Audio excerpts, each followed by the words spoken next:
Hello, welcome to the special live stream that I just realized I forgot to update the date for. Today is June 1st, World Narcissistic Abuse Awareness Day, second annual. This is the second year that this is going, so super exciting. Getting some people hopping on. Hey, Dragana Patar, welcome. How's everybody doing tonight? Or maybe today. I'm not sure what time zone you're in. Oh, yeah. I know, Dragana, I like your alternative name for it. Yeah. Lou is here. Peace Pom Pom, Elise, Tom, Carrie, Wise Tech, Spring, Shara. Hello, welcome. Real quick. Hey, Jenny's here. Hello. So welcome, real quick, before I forget, I have gotten a few messages from people about they're not getting notifications from YouTube when the live stream starts. And YouTube, they changed their algorithm. I don't know, things kind of got messed up. And long story short, any channels, they were going around unsubscribing people, I'm sure by accident, to many channels. And so if you have channels that you like, make sure that you're still subscribed to them. And in addition to that, they also added a little feature. It looks like a little bell that's next to the subscribe button. So make sure that you have that bell clicked, and that's what will send you the notifications when a person releases a new video or they're going live or something like that. So Lucy is here. Oh my goodness. Oh, it's okay. Dragana says it's 2:30 in the morning where Peter and I live, and she says, and his name is pronounced like Peter. Okay, good to know. Sorry about that, Peter. AJ, Truth Seeker, Roberta, Sue. My goodness, you guys are up. Either up really early or up really late. Catherine is here. First time on the live stream, so welcome. Oh, fun. Shara says, to celebrate our awareness of today, I bought some new chocolates to try just for this live stream. Well, that sounds delicious. Creep Central is here, says hello. And Dragana says, my name you pronounce 100% perfectly. Well, good. I try. I'm glad. There's some tricky names on here for me. Marlena, Carol. Carol says, hi everyone, it's 1:30 in the UK.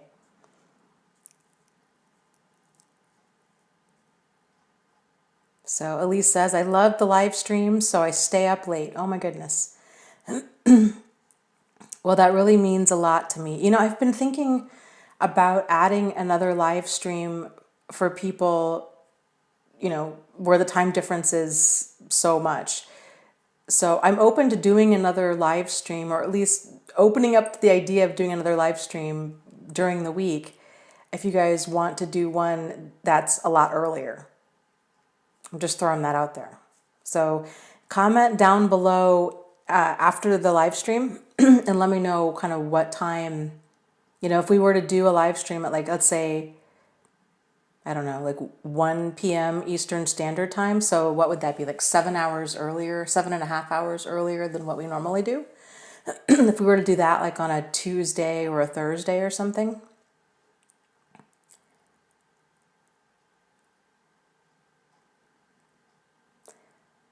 So Gamer Christina says, happy Narcissistic Abuse Survivors Day. Yeah, it is. It's nice. I love...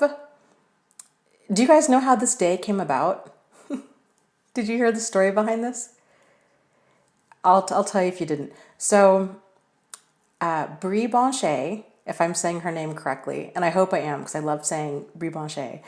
Brie Blanchet is a therapist, and she's also one of the speakers for narcissistic abuse. And somehow her and Richard Grannon, Spartan Life Coach, got to talking about this stuff. And somehow it came up that there should be a day for it. And Richard said, yeah, I think you should do that. Just make it a day. And Bree had said, well, like, how do we do that? And Richard said, he's like, you just pick a day and then you make it a thing. And then now it's a thing. And that's how it started. So they just ran with it, and I love it. And it's just now a thing. Right? Kevin's saying it should be Narcissistic Abuse Survivors Month. You know, I'm totally down for that. I was thinking that the other day, like, because they have Domestic Violence Awareness Month, which is October. And I like the idea of doing a full month. Like, there's so much stuff that, oh my gosh, if we had a full month, and maybe we should just run with that. Like, I can email Bree and Richard and say, hey guys, yeah, so you know the thing that you named and created, yeah, we're just gonna run with it. We're making it a month. Oh, I love that. Sunflower said, let's please do a group meditation today with a special intention, even if it's for 5 minutes. Oh, yes, let's do that.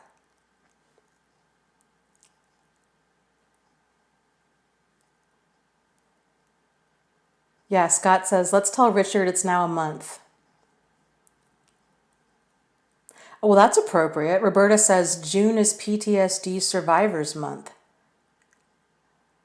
Well, you know, but I think that fits perfectly. I think that goes really hand in hand.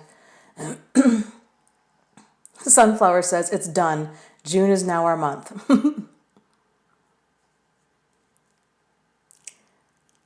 I love it. Jenny says, is it possible to meditate while baking chicken? Yeah, I suppose. That could be wind up with some burned chicken, but we'll do what we can. Gamer Christina says, yes, we definitely need a full month of awareness for narc abuse. Yeah.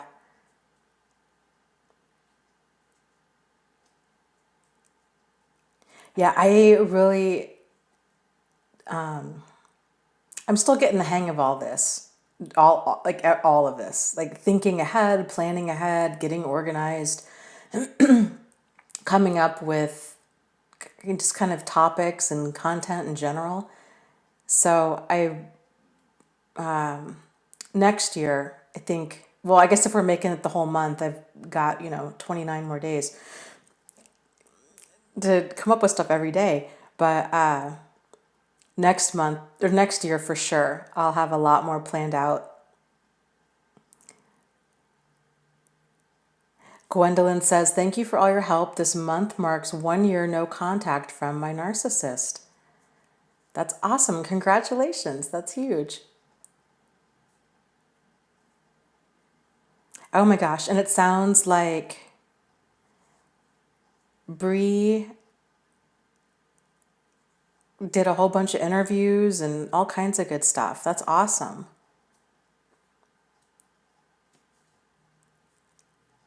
Yeah, I would love, there's so much that I want to do. Like, I'm still getting settled from moving and being sick and just trying to develop a routine. Like, that's been my biggest challenge with all of this. So I'm hoping to have some more like semblance of balance and routine in my life in the near future. And I guess it happens a little bit every single day. Things get more and more figured out, and my stress level goes down more and more every single day, which is a huge, huge relief.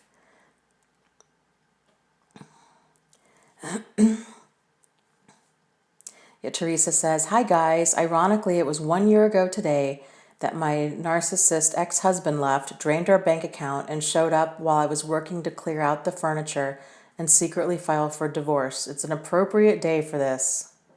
Yes. Today is a day of freedom. You know, it's a day of just rebirth and transformation, and there's just so much. Like, it's just this intense emotional, like it just exists, right? Like, that's so huge in itself that, you know, we're not alone in this. And the fact that we're able to spread awareness to other people, and that's just huge. There's huge. It makes my heart smile thinking how many people are having little aha moments today with all of the memes that have been circulating on Facebook and on Instagram, and people, you know, Bree's doing all these interviews and just all the stuff that's going on. It's awesome. Gamer Christina.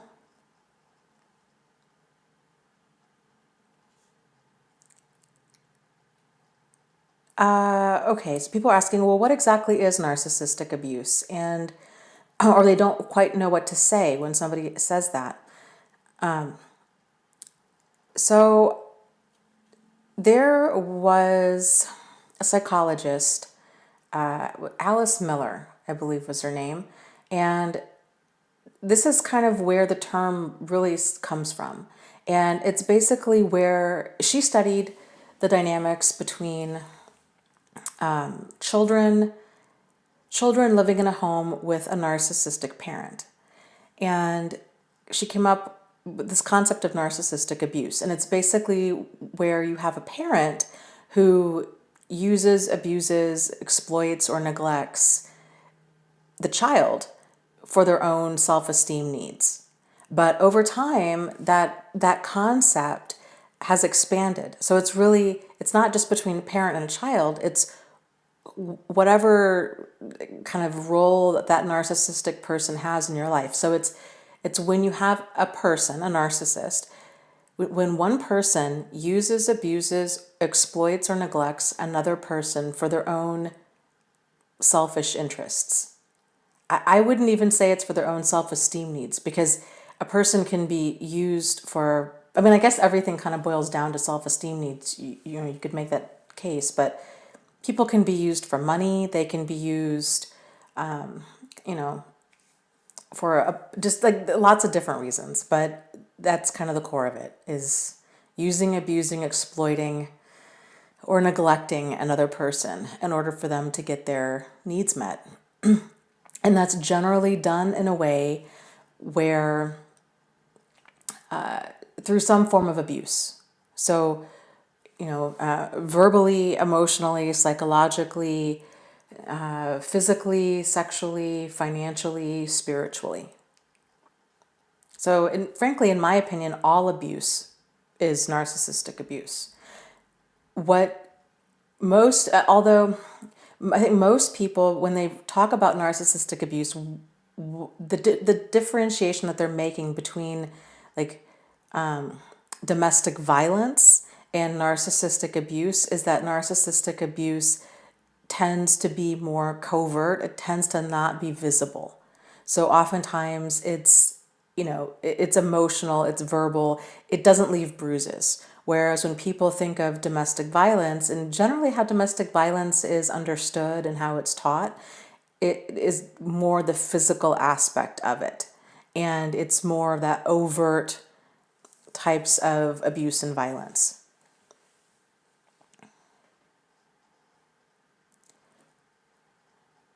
So I hope that kind of answers your question.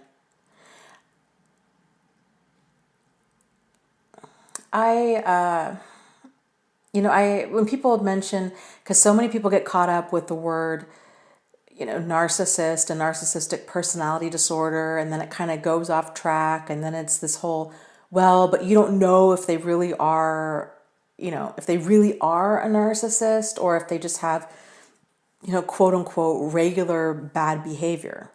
And then people kind of get lost in the bushes of trying to sort out those two concepts.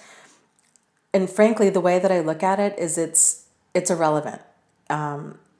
Problematic behavior, abusive behavior is abusive behavior is abusive behavior. And it's, you know, what all of us have gone through. There's a difference between an event and a pattern. and and also a person's intention. So a person might have some problematic behavior, but if it's, if it's not a pattern, then if it's a pattern of behavior, because we all can have bad behavior from time to time, but if it's a pattern, then you're talking about kind of deep-seated issues, and it's more personality related. So I find it a lot easier, if you're trying to explain this concept to other people, to avoid the word narcissist and instead focus on the behavior and just refer to them as narcissistic, because it's like people get less defensive, even though it's really, we're talking about the same thing, because normal people don't have abusive behavior as a pattern of behavior. So that's just what I found in my own life, is I try to get people to focus on the problem and not get caught up in kind of the minutia of it.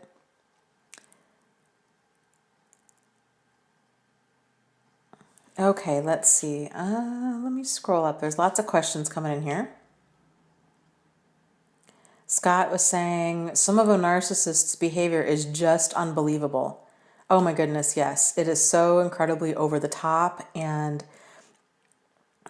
outrageous. I mean, so you couldn't, if you were to write some of the stuff in a book, it would seem too unbelievable. It's just so over the top. The things that they do and the things that they come up with. It's awful. Oh, Synth Cliff made a super chat donation. Thank you so much. He says, Happy Narcissistic Abuse Awareness Day.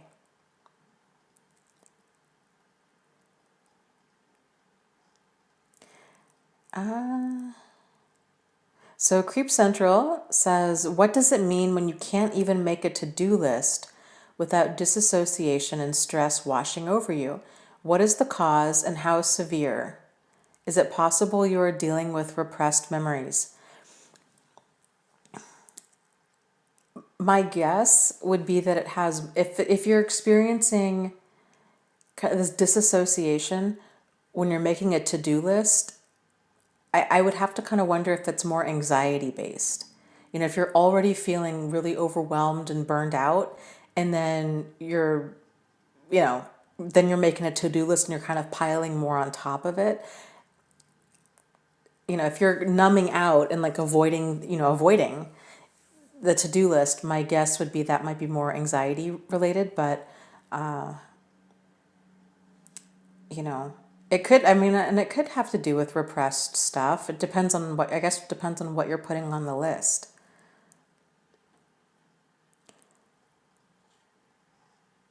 Yes. Helene says, my best advice I can give a person is always to trust your gut. Even with proof and factual evidence, the narcissist will still lie and deny, always. Okay, yeah, people are bringing up lots of good points. Okay, so AJ says, my narcissist would accuse me and my kids of things we hadn't even done, force us to admit out of fear, then punish us emotionally and physically, yet he always told me how much he hated bullies. Okay, let's talk about that for a second, because you're talking about two, and Kevin wanted to talk about some common defense mechanisms that people have. And so you bring up two very interesting ones that are very common that a lot of people experience. So the first one is projection.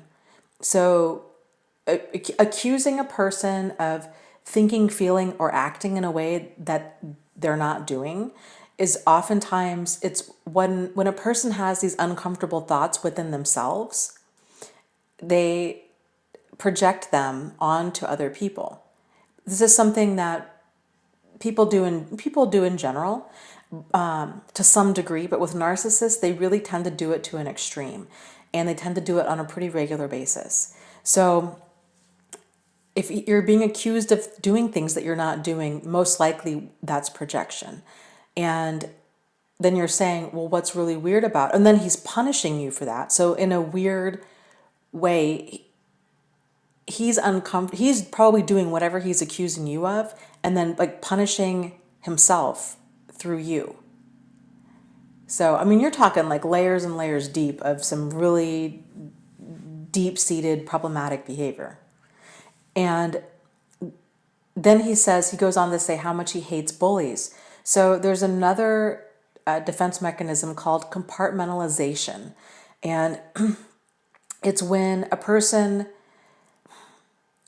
is not comfortable with their behavior.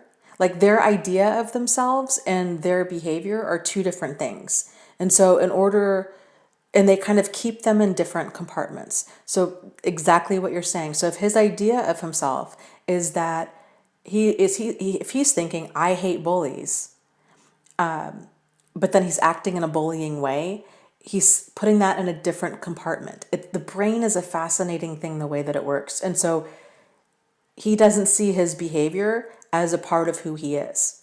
This is very common, where there was a gal the other day in a support group who was saying her ex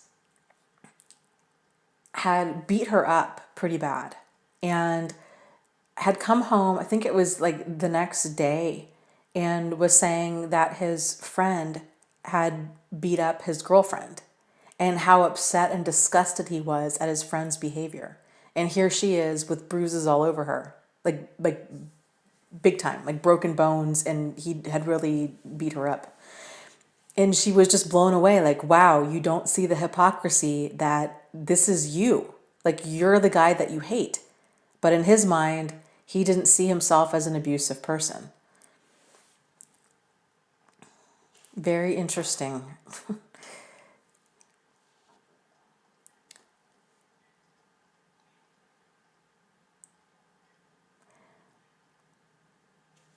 Helene says, yeah, wow, compartmentalization was the ex-narcissist favorite things.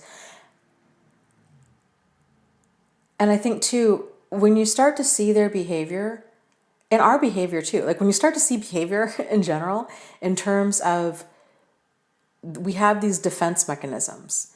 And when you're realizing that it's not just like that isolated behavior, it's so much more deep-seated than that. These defense mechanisms, most of them happen at a subconscious level.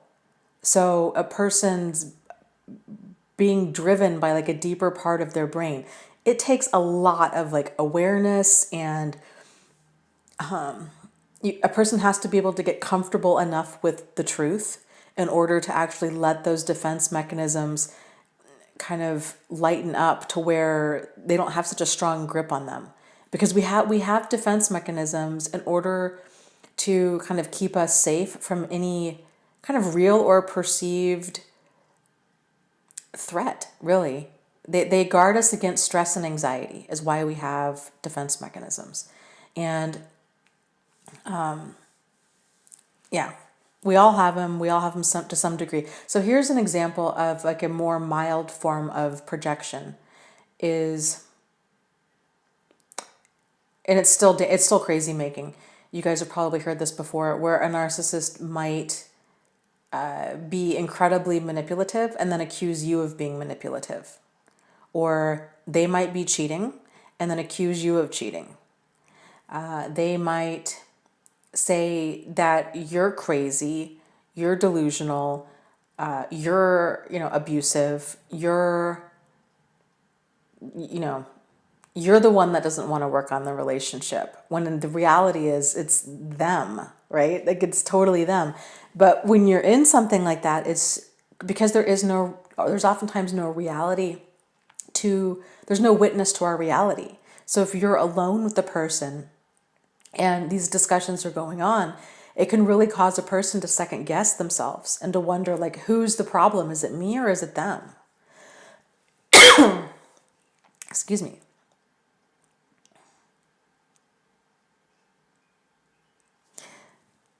So with that, let's go over some of these other defense mechanisms. Let me get some water here. Hold on.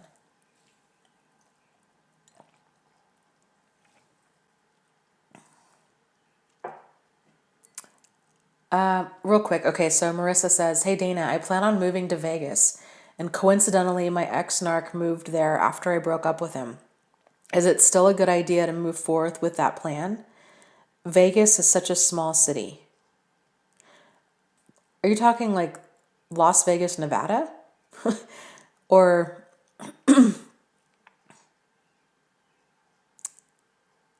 because here's how I would look at that. I think maybe make a list of pros and cons and think to yourself, okay, why do I want to move to Las Vegas? And be me moving there, am I putting my safety and sanity in danger in any way, shape, and form? Do I think, is he going to try to find me? Am I always going to be looking over my shoulder? Will I have peace in my life if I move there? So those are some questions that I would ask yourself.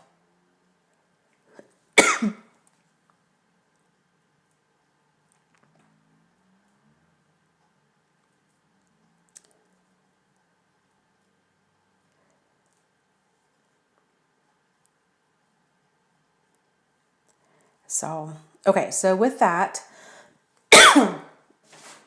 okay, so let's go over some defense mechanisms. Since I'm going to unclip my microphone, this cough, I just can't shake it. Hold on just a second. Ugh. Okay, so some common defense mechanisms.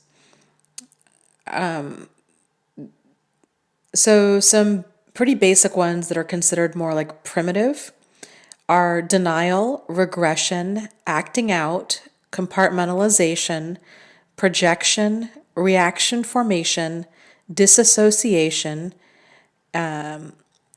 passive aggression, and then what's called help, rejecting, complaining.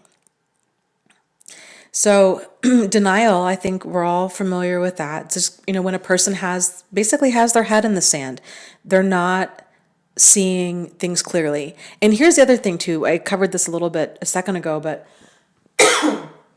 with defense mechanisms, they're subconscious. So on some level, we're aware that we're doing it, but on many levels, we're not. In hindsight, when we have that emotional distance from our behavior, it's a lot easier to see things clearly. Because if we have that emotional distance, we also don't experience the stress and anxiety that goes along with that situation. Because that stress and anxiety is there because we're emotionally attached to the outcome.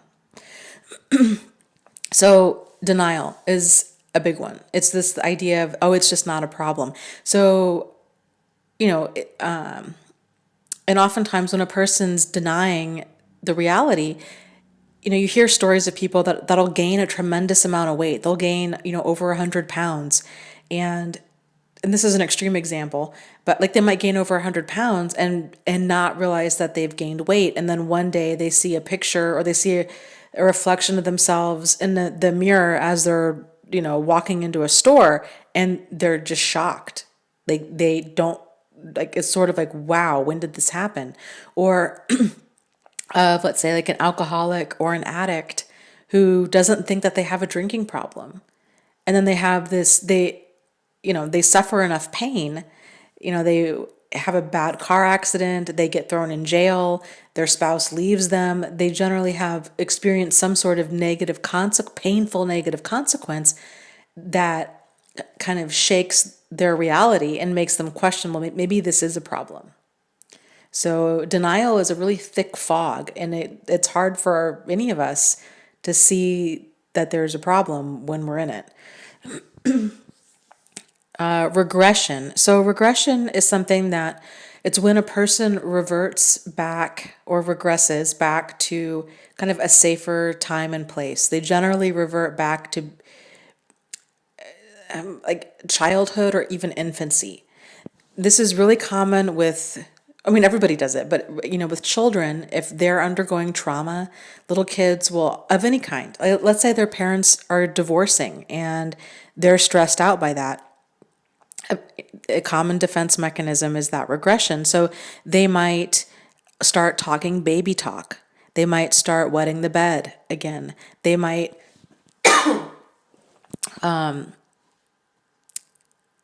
You know, when I used to work with teenagers and in a home that was like an alternative to juvenile hall. And it was so interesting for me because here were these tough kids. I mean, many of them were gang members. Many of them had committed like, really heinous crimes, even attempted murder. And so these kids were just tough kids. But then if something was going on, it was amazing. Their rooms would generally be very, very, very childish and just not age appropriate. And that always struck me as such an odd kind of juxtaposition of, here's this tough cookie kid, and then they would oftentimes kind of not necessarily talk baby talk, but talk cutesy, or they would want to like cuddle up to me on the couch, or just kind of become very childlike. I just want milk and cookies, and I just want to talk, and can we play games? And very strange to see those two very different sides of them. In adults, if an adult is experiencing like regression, they might curl up under the covers in like the fetal position, or they might just kind of want to avoid all adult responsibility. They might start dressing significantly younger than they are. So it's interesting. Long Hanging Caps made a donation on Super Chat. Thank you so much. He says, thank you for helping people in pain. You are so welcome. I'm so glad that I am able to do this. So, and Justin is here from the UK. He says he's seen a good number of videos of mine over the month, and he saw we were doing a live video and hopped on. So hello. Okay, so here's another defense mechanism, is acting out. And one common way that people tend to do this is through self-injury. So cutting, really any type of like destructive behavior to a person's self or to others. And that's on a spectrum. So instead of being able to manage that pain, they tend to they either internalize it or they lash out. So some of the ways that I saw this with teenagers is with teenage girls tended to do a lot of kind of self-injurious stuff, a lot of cutting, a lot of promiscuity and, sleeping around, and really kind of reckless, scary, potentially dangerous behavior for them. Whereas teenage boys that had gone through a lot of trauma tended to lash out, and they would get in fights, they would become violent, they were really hard to control, and that anger negatively impacted others. That's not a hard and fast thing. I mean, girls can definitely get in fights and lash out at others too, but it was interesting how it seemed like the vast majority of time girls tended to internalize that pain and boys tended to kind of externalize it. And then we talked about compartmentalization. So some other examples of that would be if a person, let's say that they think that they just can't stand people that cheat, right? I can't stand people that cheat, but yet they're cheating on their spouse or on their significant other. But in their mind, they don't see any hypocrisy in that. You kind of see this too with, every now and again you'll get political figures that are very well known for, let's say, like, gay bashing or very anti kind of, they're very anti-gay is what it is. But then you find out that they were, they got busted with a male or female prostitute or what have you. Or they were totally against, sex outside of marriage or whatever. Then you find out that they were with a prostitute. So it's kind of these two, like who they think they are and how they're acting are two very different things. Okay, let's see. So reaction formation is when a person converts kind of these unpleasant, unwanted thoughts, feelings, or actions into the exact opposite. So let's say, for example, they are unhappily married and they just hate their spouse. They might say, think, and act the exact opposite. So they might talk about, oh, I'm just so in love with my spouse. Our marriage is so fantastic. I couldn't be happier. And there's a line, I think it's from Hamlet, that this kind of stuff always reminds me of this, is where Ophelia says, methinks thou doth protest too much. And it's sort of like when a person makes it a point to go overboard of like, look how happy and amazing my life is. You see this a lot in social media, especially Facebook. And it's sort of like, wow, you really went to some pretty extreme efforts to talk about how happily married you are. It kind of makes me wonder if you're not happily married at all. Because most people don't need to go to that extent. They just enjoy their relationship. So, Scott, thank you. Scott made a donation on Super Chat. It says, thanks for everything, Dana. We're all getting stronger with each passing day. Yay. Yay us. So thank you. Okay, let's see. So disassociation, I think this is one that most of us can relate to. It's where we kind of have this break from reality. And we all experience disassociation on a regular basis. There's, like all of these things, there's degrees of it. So for example, when you're driving to work, have you ever had this and you get there, you don't even really remember driving to work? Like your mind was somewhere else completely, or driving home from work, or going just kind of on a long car trip in general. We tend to just kind of, not be in every moment of every single day.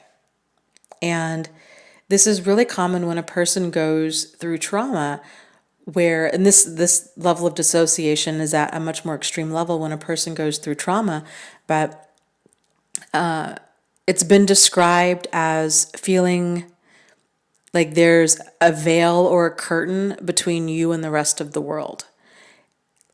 Like you're just separate from them. The way that I described this, and I didn't know what it was at the time, I described it as I felt like I was a moth on the outside of the glass and everybody else was inside and warm and happy. And I just wanted so badly to be in there, but I didn't know how to get in. And it just felt like life was telling me, like, this is not reserved for you. And it was just such an awful feeling. Such an awful feeling.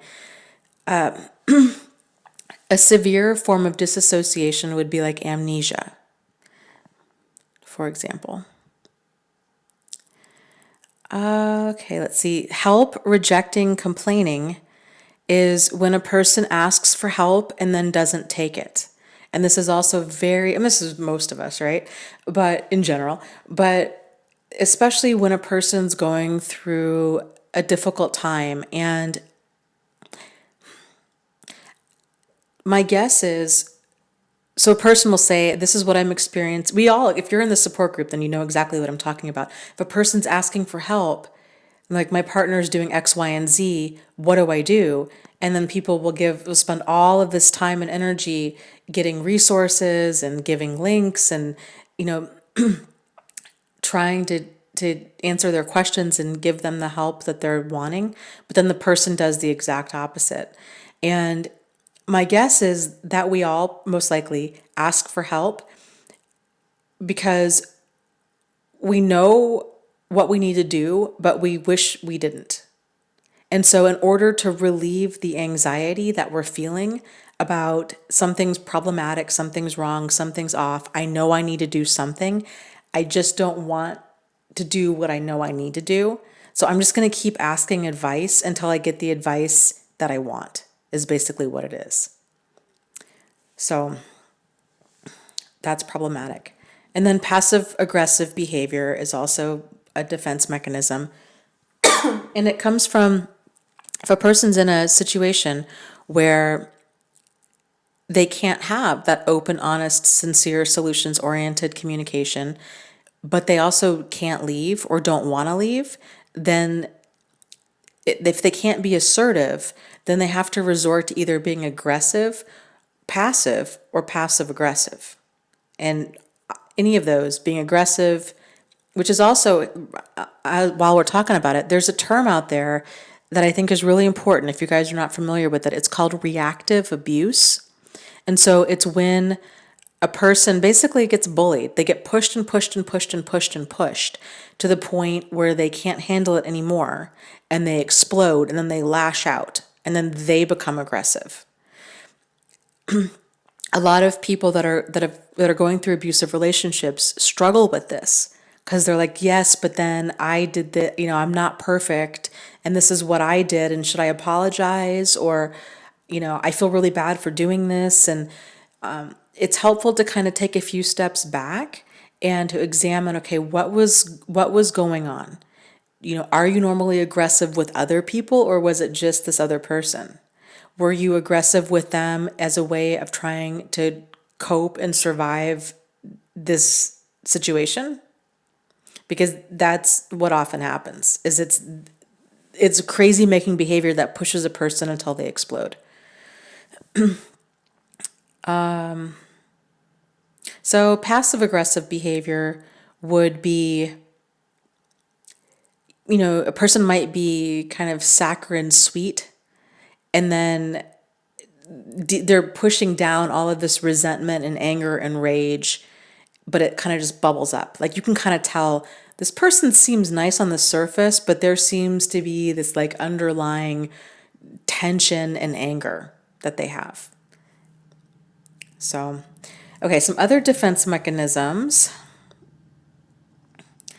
are repression, which is blocking of unacceptable and disturbing thoughts, feelings, and impulses. So there's actually we'll get okay. There's repression and then there's suppression, and they're similar but different. So repression is a subconscious thing. Like we oftentimes don't realize what we're doing, and so when a person, I think a good example of this is if a person's going back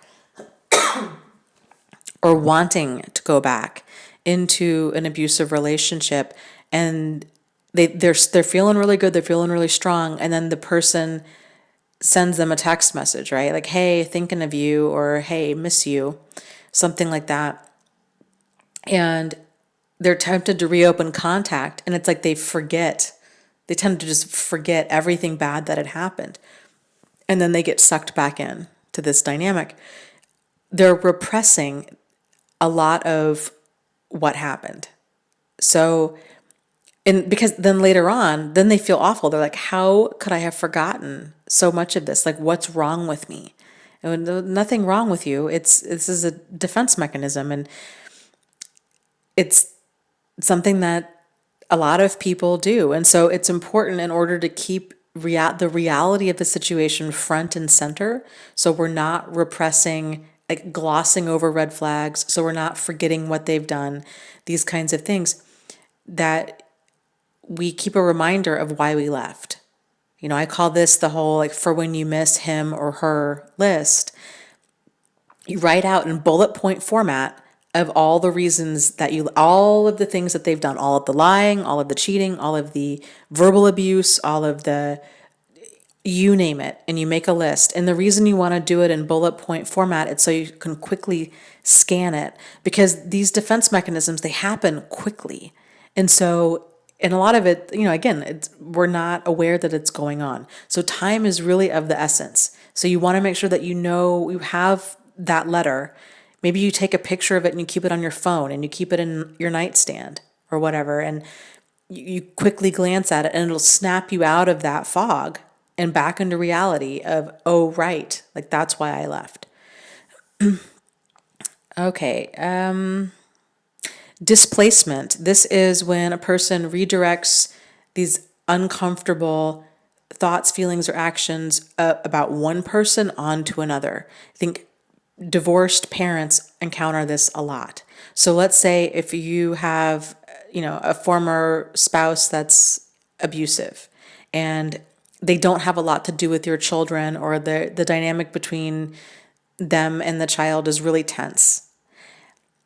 If the child is not comfortable, because a relationship with a narcissist is one of, basically, you walk on eggshells and you never have a problem with a narcissist's behavior. And if you do, then you're automatically just cut out of their life. So it's a hard line to walk. And so kids often learn that pretty early on, that they just need to not bring things up, or that parent is just going to leave. And so what often happens is then the quote unquote safe parent, or the nice parent, the parent that they're comfortable with, that parent tends to get the brunt of their lashing out. So everything that they would really want to say and think and do and behave towards the abusive parent, they take all of that and they lash out at the safe parent, which it can be exhausting, and I'm sure for parents going through that. Rationalization. So this is giving another interpretation to a situation in the face of a changing reality.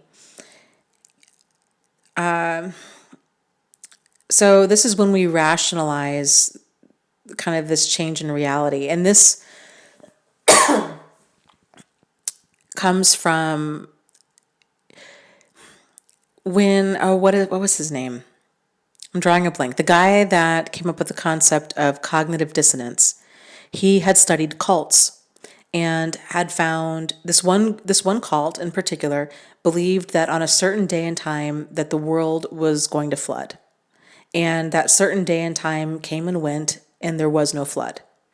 And many of the cult members were like, wow, what, and then they realized, they're like, oh, we got sucked into this craziness. This is a bunch of nonsense. And they took the proof of the lack of a flood as they believed the wrong thing. And so then they ended up going home. They went back to their house and friends and family and job. Whereas other members ended up changing their belief and thinking, because they were such, they had this belief structure, that they were so devout in their beliefs that they actually kind of prevented the world from flooding. So it doubled up their effort in their belief and in their cult. And so then the reason they were thinking, okay, well, why did this happen? Like, why did they use this rationalization? And it really all boils back down to that emotional investment. So the cult members that stayed and kept that same belief system, even though it was proven that their belief system wasn't accurate, was because they were the ones that had sold their houses, given away their life savings, cut off contact with friends and family, given everything to this cult. And for them to actually leave to see the reality that they'd made a mistake and that they had joined a cult, for them to actually see the truth would be so emotionally devastating for them that, like, psychologically speaking, they couldn't handle it. So they came up with a rationalization to kind of smooth that cognitive dissonance that they were feeling. Undoing is another defense mechanism. And this is also very common. I mean, all of these are very common because abusive people, that is, abusive behavior is just a giant conglomeration of defense mechanisms. I mean, that's like a person that's just this ongoing defense mechanism after defense mechanism after defense mechanism. But undoing is one where it's an unconscious or subconscious way for a person to try to undo an act of bad behavior and replace it with an act of good behavior. You see this kind of the stereotype is the guy that comes home with flowers, and the wife says, well, what have you done? That would be an example of undoing. So it's generally kind of out of the blue, nice behavior, or not even necessarily out of the blue. I mean, it could be, again, like one partner is incredibly abusive, and then the next day they bring flowers or they apologize or they become very attentive and loving. And that's their attempt to undo the wrong. But the problem is flowers and nice things and words and these kind of fleeting actions don't undo anything. They don't. So some healthy defense mechanisms would be sublimation. This is one of the ones we were actually talking about a lot last night, was when a person has these unacceptable thoughts or emotions and they channel them into something that is acceptable. So, Missouri Cowboy was talking about, and David too, having all of this rage and not knowing what to do with it. And I was encouraging them to use it as rocket fuel to take you to the next level and to harness it and use it to take you to becoming towards your highest and greatest good. And that would be sublimation. So you're taking that anger and all of this intense kind of problematic thoughts and emotions and energy, and you're focusing on something good. So you're stressed at work and then you go exercise. You're stressed at work and then you go watch a comedy or you go out with friends. That would be another example. You're full of anger and you decide to paint or you decide to go for a jog. Those are some examples. Assertiveness. So when there's stress or anxiety going on, the ability to be able to express your thoughts and needs in a respectful, appropriate, kind of open, honest, sincere, solutions-oriented way. Of course, too, with assertiveness, in that level of like open and honesty, and if you're dealing with a manipulative person, sometimes it's a mistake to be open and honest, or even assertive for that matter. Let's see, another one is affiliation, which is reaching out for support. So AA meetings, going to therapist, support groups, live streams, letting other people know, I'm feeling really overwhelmed. I can't do this alone. I need some help, is a good coping mechanism. Suppression. So suppression is when we deliberately push away uncomfortable thoughts. And this can be a positive thing. So, for example, let's say if you are trying to quit smoking and everybody is going out to the bar and they're going to be smoking, for you to maybe go in the back room or to go play pool or to go do something else and try to push away those thoughts of like, I really want a cigarette. To try to refocus that energy into something positive. So like if you're missing your ex, right, and you're like, okay, this is really uncomfortable. I really don't want to miss this person. I don't want to feel this way. To be like, okay, I'm going to try to do something different. So I'm going to go text a friend. I'm going to go, watch a movie. I'm going to go try to suppress that feeling of missing them. And these are positive defense mechanisms, the ones I'm talking about right now. Compensation is something that people tend to do when they kind of compensate for or counterbalance a perceived weakness with a perceived strength. So let's say, for example, if a person's feeling, it's really common for kids, let's say if they're feeling really weak or bullied or kind of what have you at school, maybe they start working out at the gym. Or maybe they're feeling, let's see, let me think of an example.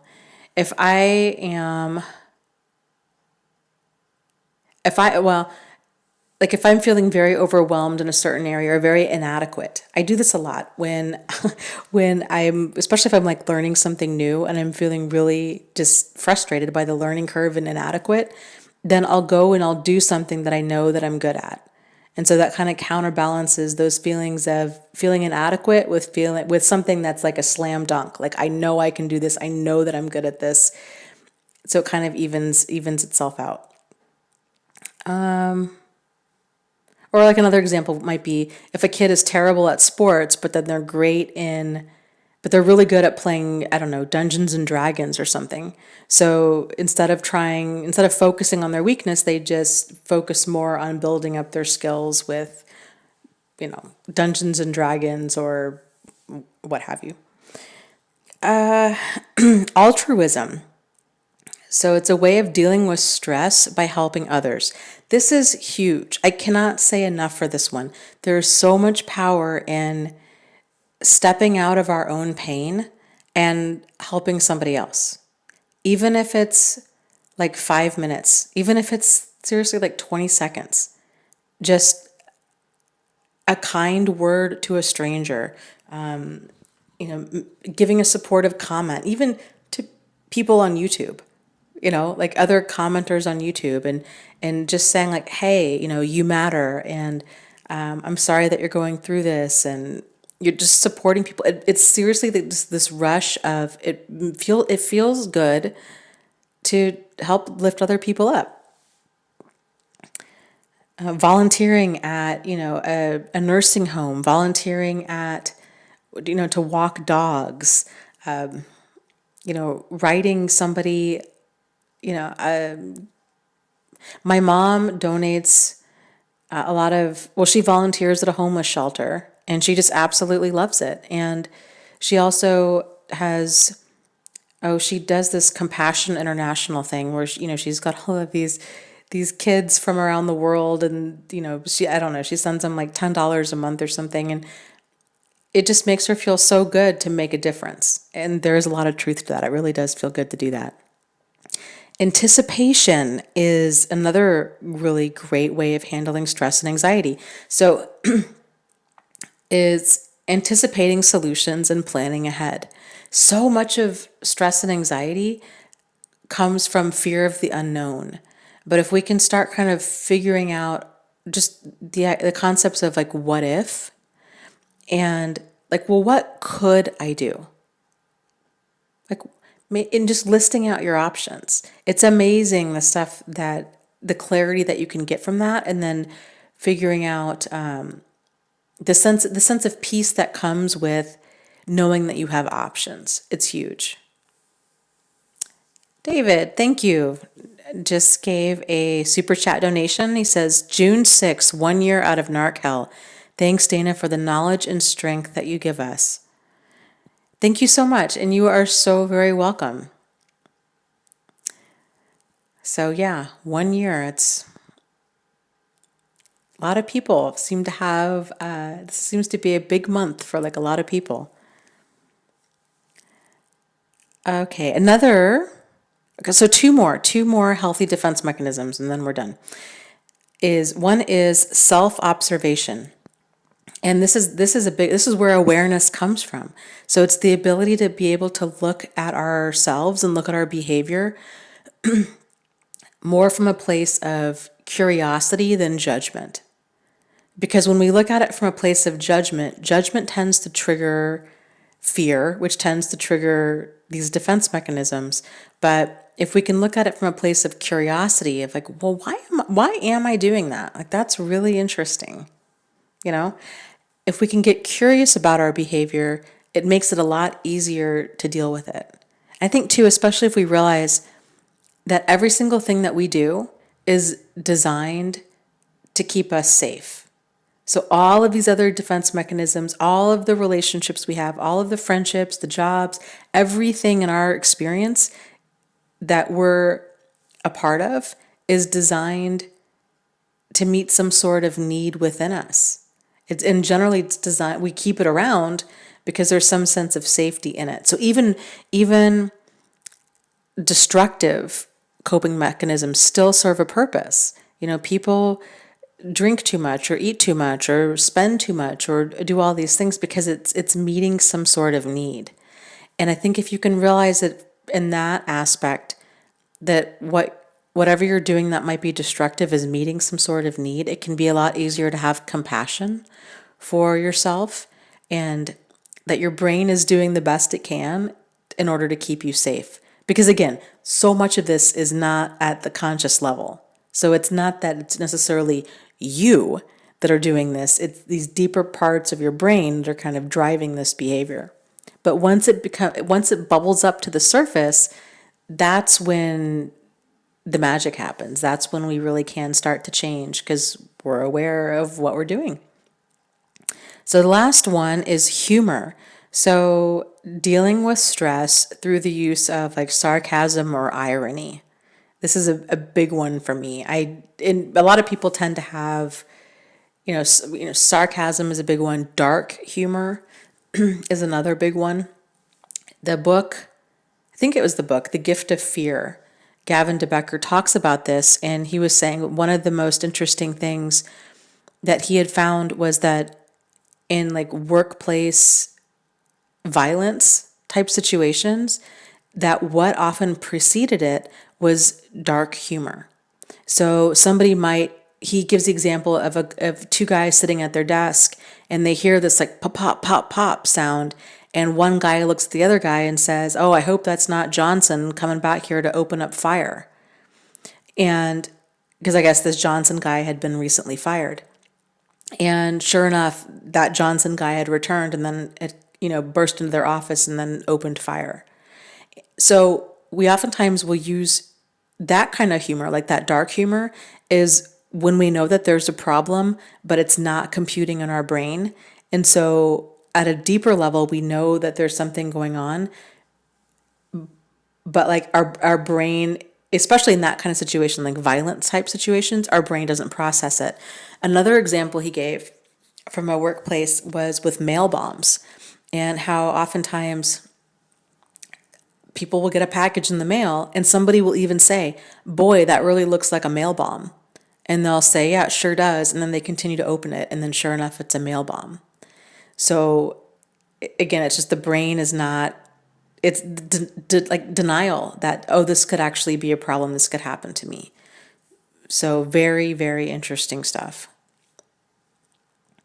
So those are a lot of the defense mechanisms. There's several more than that, but those are, I thought, the ones that were most, actually there's one more.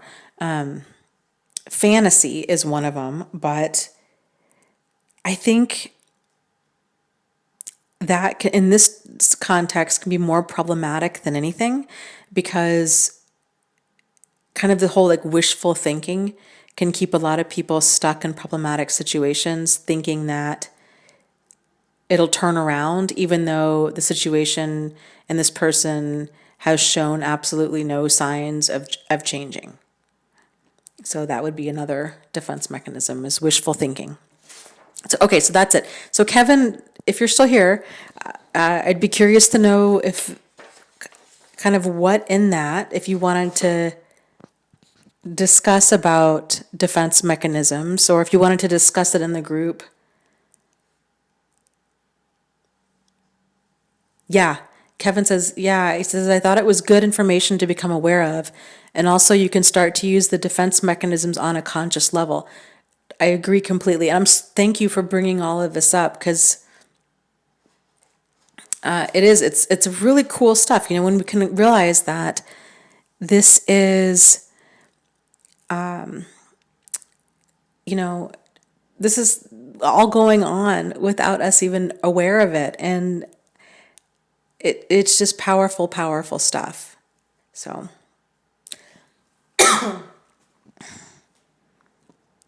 I should do a blog post about all of this, because you're right. Yeah. Because once we realize we all have defense mechanisms, this is how and why we use them. And you can, now that you know that this is a thing and they do exist, and here's why that they exist, then we can work towards doing something different. Yeah.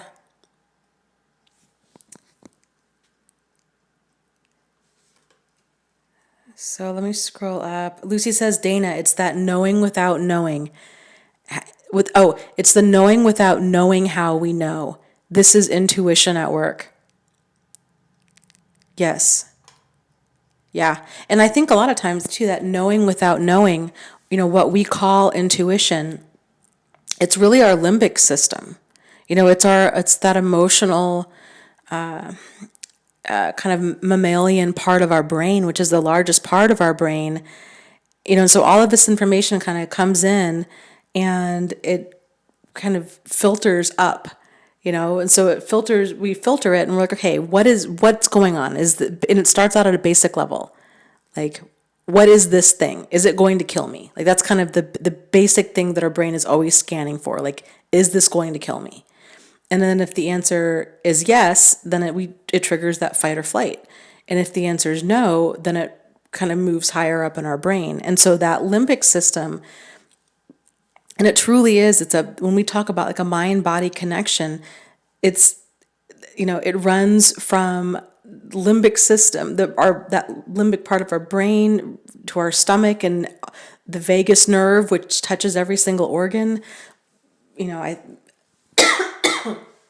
throughout our body. And, so it sends these messages because it's picking up on all of this information. So the information that actually bubbles up to our logical and critical thinking brain is, minuscule compared to the information that that our deeper parts of our brain are picking up. So it's really fascinating stuff. Yeah, it's really cool. Missouri Cowboy says, ew, I have used way too much dark humor. I still do. Now I can pay attention and I can recognize something is wrong and seek safety.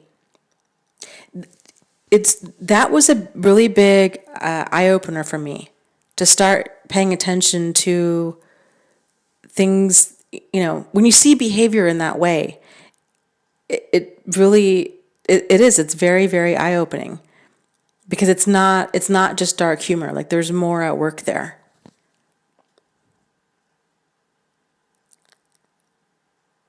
Scott says, yeah, that gut feeling is never wrong. I wish I would have listened to it.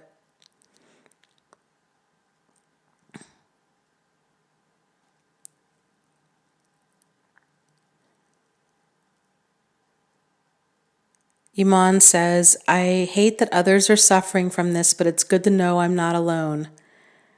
I hear ya. We used to joke when our support group began growing.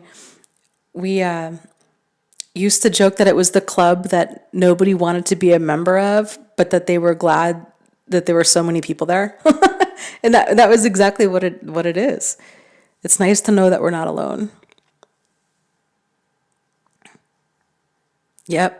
Lucy was saying, we just know so much stuff that we don't and cannot access mentally, but I have found all available in an instant in this system. And if something is wrong, I listen now.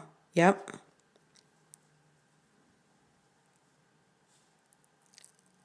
Yep, your gut. And Catherine says, my gut was right all along.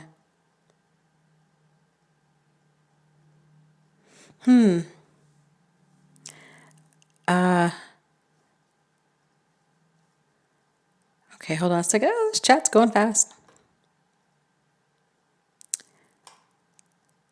Okay, Tanitria, great question, or comment really, says, I realized how out of sync I was with my gut instinct, with my guts, denial, but also was told I was crazy. Yes, and that is the core of psychological abuse right there. So it's when we know something's off, but we want to hold on to hope that there's actually nothing off. We know at a core level there's something wrong. We're holding on to hope, thinking that there's nothing wrong, that everything's going to be okay.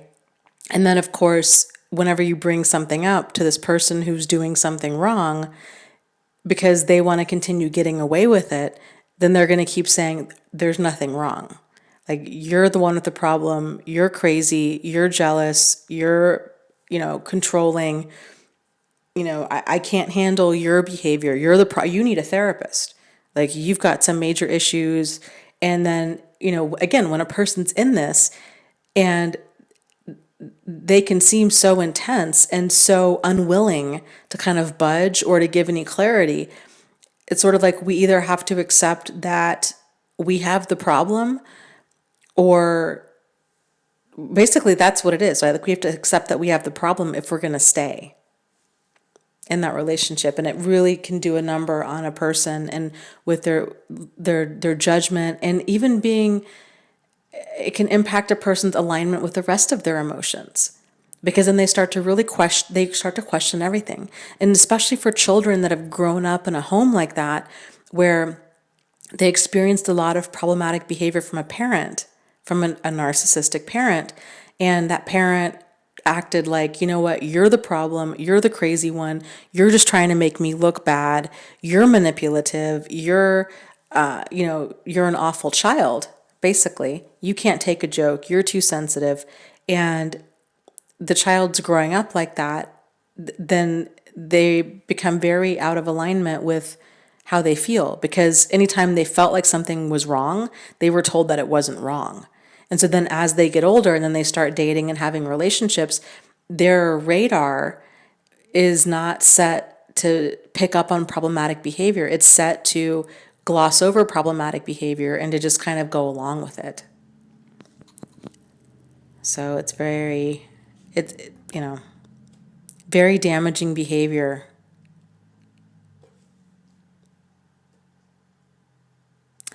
Google it, made a donation. Thank you so much on Super Chat.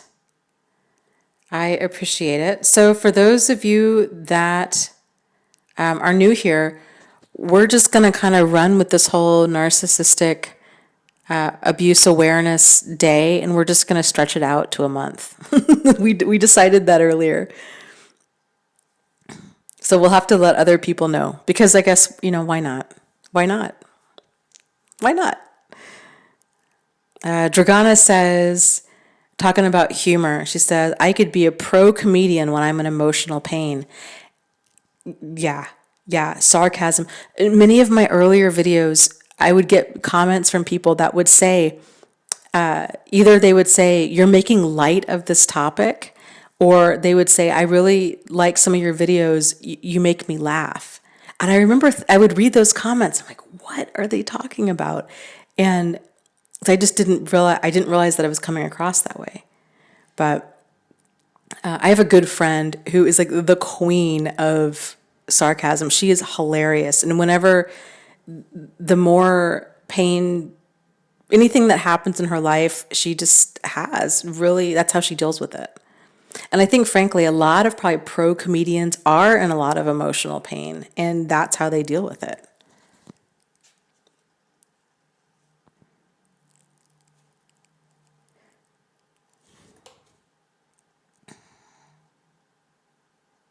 Catherine says, oh my gosh, you're describing my mom.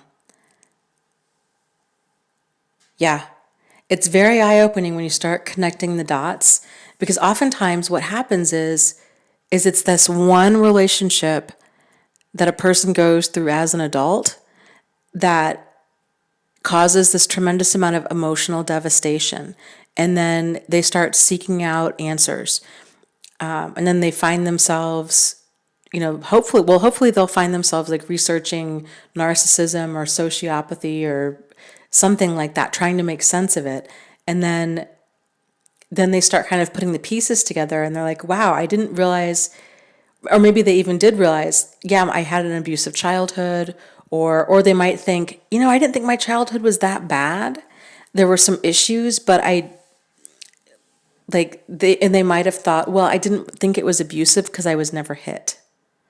And then they start digging and digging, and then they start realizing, oh my goodness, like all of this stuff is really connected. It's interesting and overwhelming at the same time. It really can feel like Alice in Wonderland. Like you just fall down this rabbit hole and it just keeps going and going and going.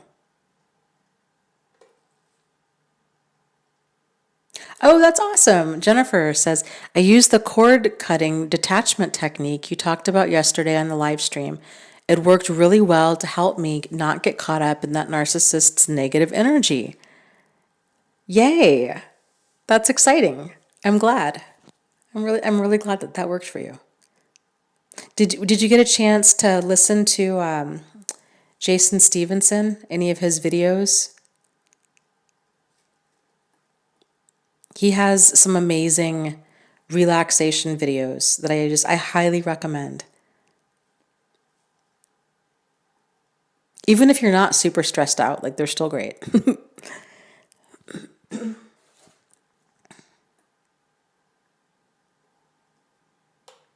Yeah, Truth Seeker was saying when a narcissist is being illogical, it's impossible to have a constructive conversation.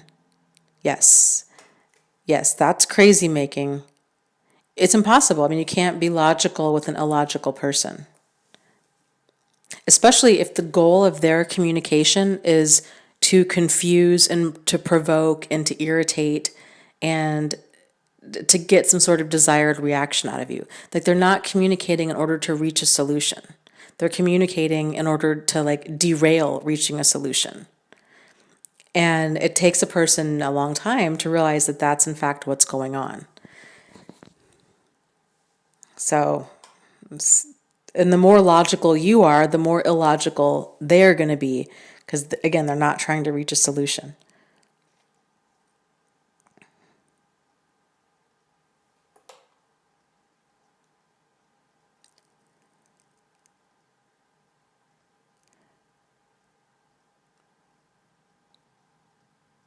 Oh, Rosario says, way to go. Here is your special trophy. How great that you found this channel. It literally saved me. Oh, I'm so glad. Yeah, it's amazing to me how just the power of the internet and the power of people sharing their experiences and just like it's so great. It's so nice. It's so nice to be able to find people that have gone through whatever you're going through. Like whatever anybody's possibly going through, you can Google it and there's probably some sort of group for it. Like it's just that's so reaffirming, I guess, to know that.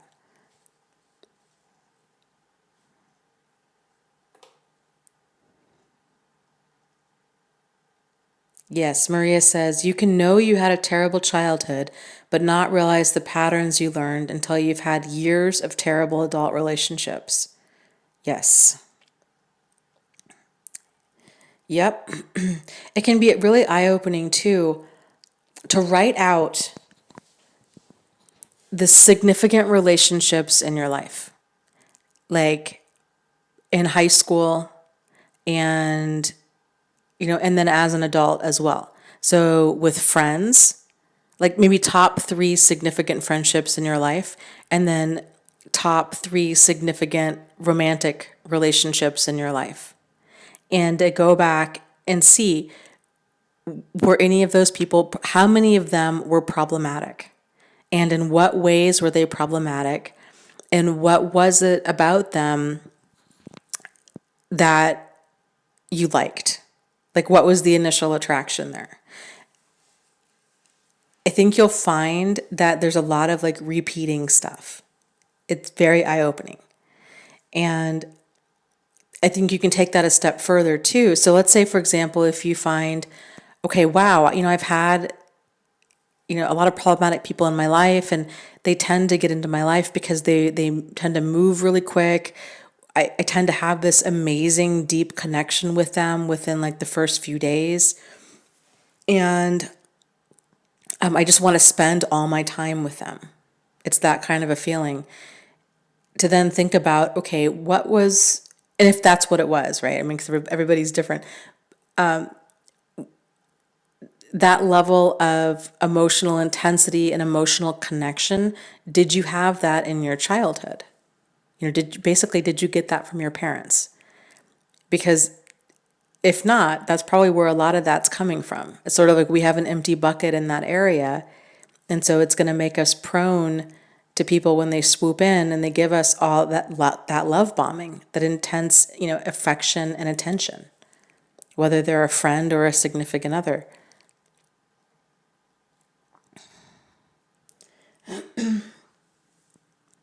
Oh, okay. And so Missouri Cowboy. So we left off last night. You had mentioned kind of empaths. Or how did you phrase it? Something about empaths.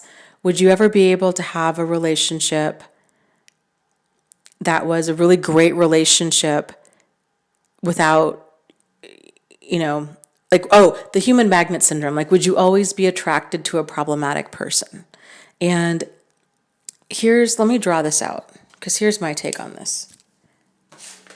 In short, the answer is no. But let me draw this out. Okay. So it's like a horseshoe. So kind of the theory, the opposites attract kind of a thing is at the core of it that basically, like empaths tend to be very understanding and compassionate, and then they tend to be attracted to people that lack those character traits. So empaths and narcissists go together like peanut butter and jelly. I don't think that that's necessarily true. But it's true a lot of the time. Here's kind of my take on it. I think at the end of the day, what it boils down to is I don't think it's necessarily opposites attract. I think that we are attracted. I think like attracts like. And this bothered me for a really long time because it was like, well, then what does that mean? Like, does that mean that I'm a sociopath? Because I keep dating sociopaths. That's not what that means. What I mean is we tend to date people based on our level of self-awareness, I guess, is what it really boils down to. But oftentimes it's based upon our level of dysfunction. So people tend to pair up based upon their level of function or dysfunction. So for example, let me expand this drawing. Let's say, so it looks like a W instead of a horseshoe, okay? Let's say if you have an alcoholic. An alcoholic is going to be attracted to one of two types of people. They're either going to be attracted to somebody who tolerates their level of alcoholism and enables them and kind of turns a blind eye, and who is, there for them, and, they're not going to leave. So like their level of alcoholism is in proportion to this person's level of like codependency. The other type of person that an alcoholic might find themselves in a friendship or relationship with is another alcoholic. But because we're also our own baseline for normal, that alcoholic is probably going to find somebody that drinks at about the same level they do. George Carlin did a comedy skit about this a while ago, many years ago, and he talked about this. He says, anybody that drives faster than you is a maniac, and anybody that drives slower than you is like a grandma. And that's what it is with behavior in general. So anybody that drinks more than you, if a person's an alcoholic, anybody that drinks more than them, they have the drinking problem. Anybody that drinks less than them is a prude. So alcoholic will tend to partner up with somebody that drinks about the same level, or they're going to partner up with the opposite, somebody that's going to enable at that same level. So the healthier a person gets, the different choices in a partner they will make. So, for example, for that empath that might be in that relationship with that narcissist, everybody has their own line in the sand. So, and that's a lot of the subconscious stuff too, is we don't often question like what are our deal breakers? And we tend to know once we hit one. For like a lot of people, it's cheating. Like they find out that this person's cheating and then they're out the door. For other people, it might be like hard drug use. For other people, it might be, especially after going through narcissistic abuse, it might be getting yelled at or cussed at. And so thank you, Marie Joan sent a super chat donation. It is much appreciated. Thank you. So the healthier you get, so that empath is going to stay in there generally until they can't handle it anymore. But because if that empath is learning healthy boundaries, if they're learning it's not okay to be treated that way. Like that's not normal workable behavior. You matter. It's okay to put your needs and feelings to make them matter, to put them first. It's okay to do that. The healthier they get, their choices and partners will be a lot healthier. So what they might have tolerated or even found attractive 10, 20, 40, 60 years ago is not what they find attractive today. If that kind of answers that question.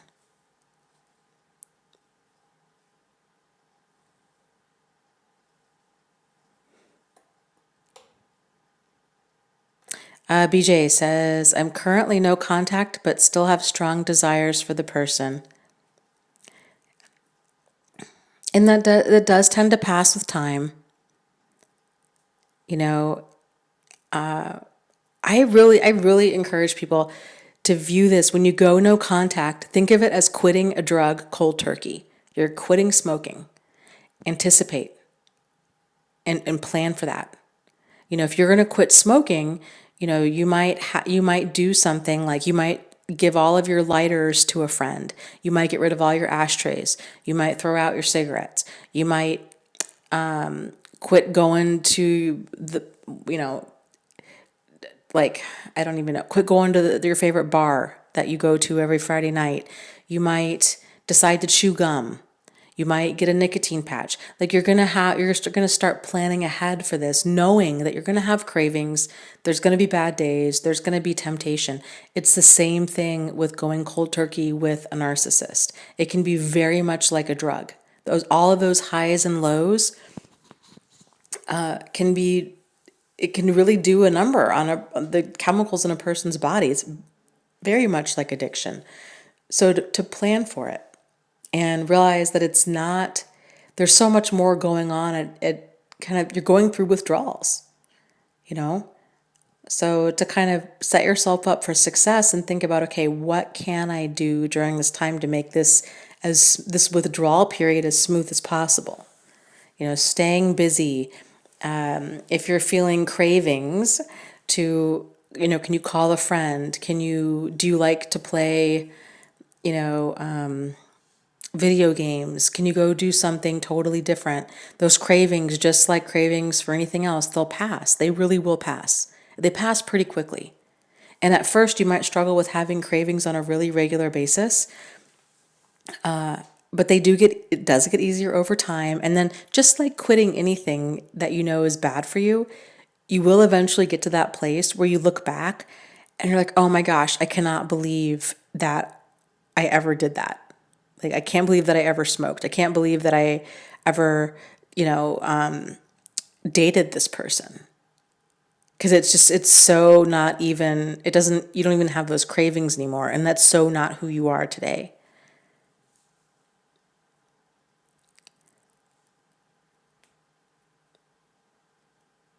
Mantis says, I need to cut people out of my life to quit drinking and smoking too. Yeah, it's hard. It's a total change. There was a great commercial that came out. This was, oh God, like a while back from The Truth, that organization. And they had one that was so appropriate about quitting smoking. And the commercial was about people getting in car accidents, and this woman like just dumps her coffee on herself, and this other woman is putting on makeup and just smears it across her face, and you know, like this guy is having a hard time what was it, like tying his shoe or something, and all these people were just a mess. And the message was, you have to relearn how to live your life without cigarettes. And it's so true, because these things in any type of addictive behavior, it gets linked up. You know, with smoking, it's oftentimes, I'm going to have a coffee and a cigarette. I'm going to go on break with my friend, and then we're going to have a cigarette. I'm going to have, you know, I listen to my favorite song in the car and I have a cigarette. There's all of these kind of, triggers that are linked to this behavior, like stimulus response. And it's the same thing with a narcissist, and to kind of plan for that. But yeah, it's definitely a lot easier to quit anything if you can radically change the environment that you're in. And realize you won't, again, like you might need to only quit that environment for a few weeks.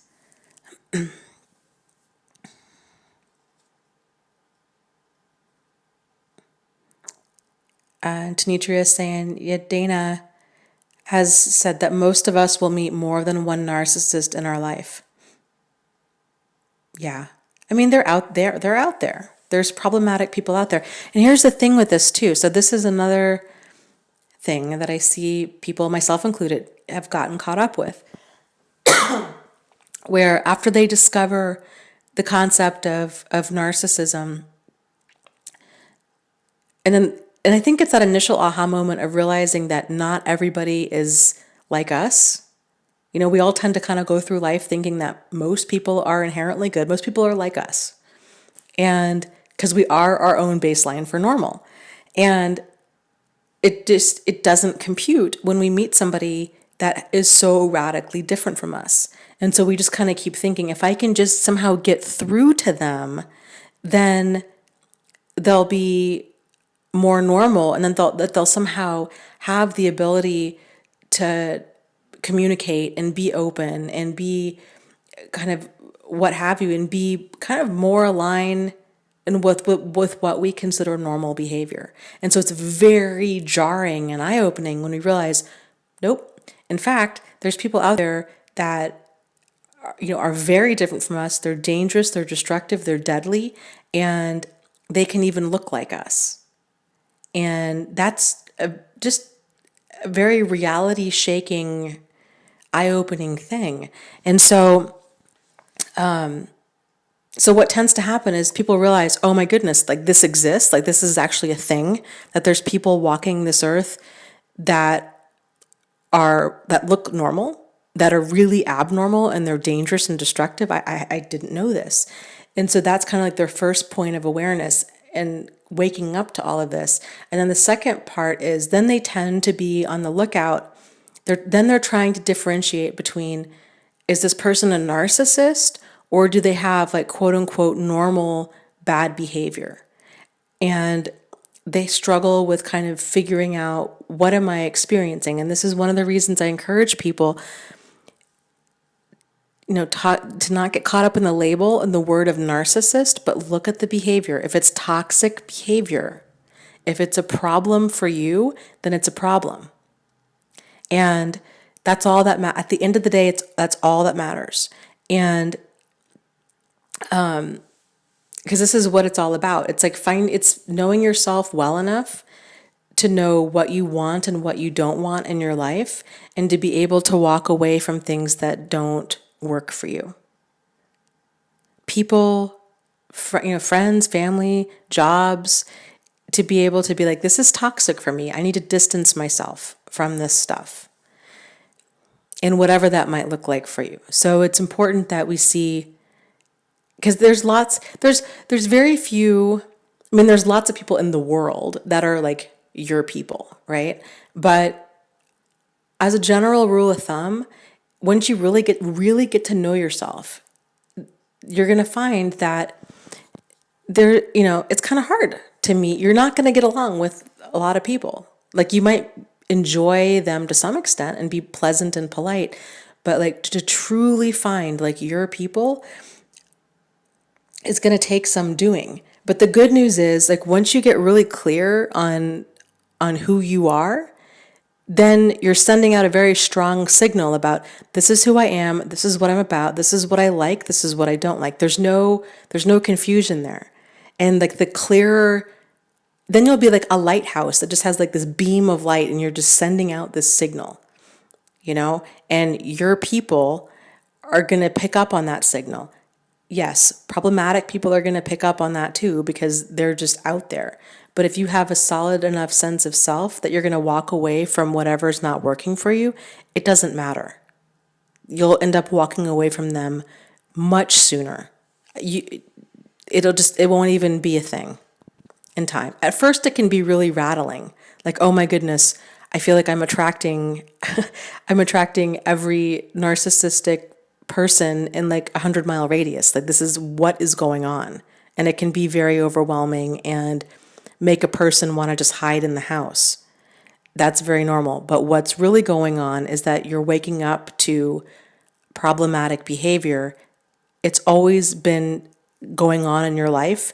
You just haven't been aware of it. You've only been aware of things that have gotten so it's sort of like there's probably always been that level of smoke there, but it's that fire, like that one relationship that we can't deny. We're like, that, what was that? Like, it's such a problem that it brings it to our attention, and it wakes us up to like, this is actually what's going on.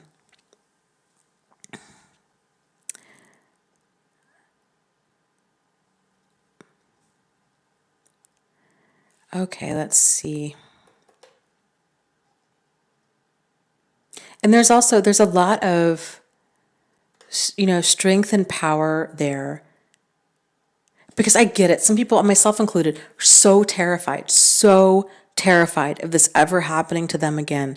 But when you realize that you now know how to keep yourself safe, you know what problematic behavior is, you know, more importantly, how it feels, that it's not you, that you're not overreacting, that you're not crazy, that you're not too emotional, that it's in fact problematic.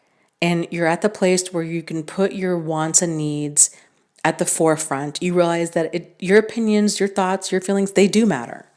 And if somebody has a problem with that, then they can get to stepping. Like, it's not negotiable. You matter. You matter. And to be around other people that also realize that you matter and that also realize that they matter. So there's that healthy dynamic. And life is so much easier when you're around people that can just be assertive and, they're in reality and like they're dealing with reality, and it's smooth sailing when you have those kinds of people in your life and you have similar things in common, and they're just enjoyable. It's just so much easier.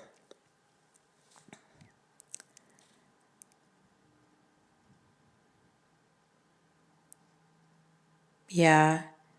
People are talking about getting back out there, and Tanitria was saying sometimes you need alone time to regroup, and you'll know when you're ready. I waited a year of healing. Yeah.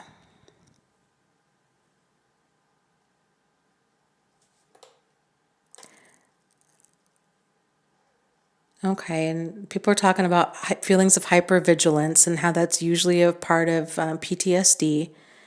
Dragana says, I take meds for that, or else I would have a heart attack if my cat jumped in my lap.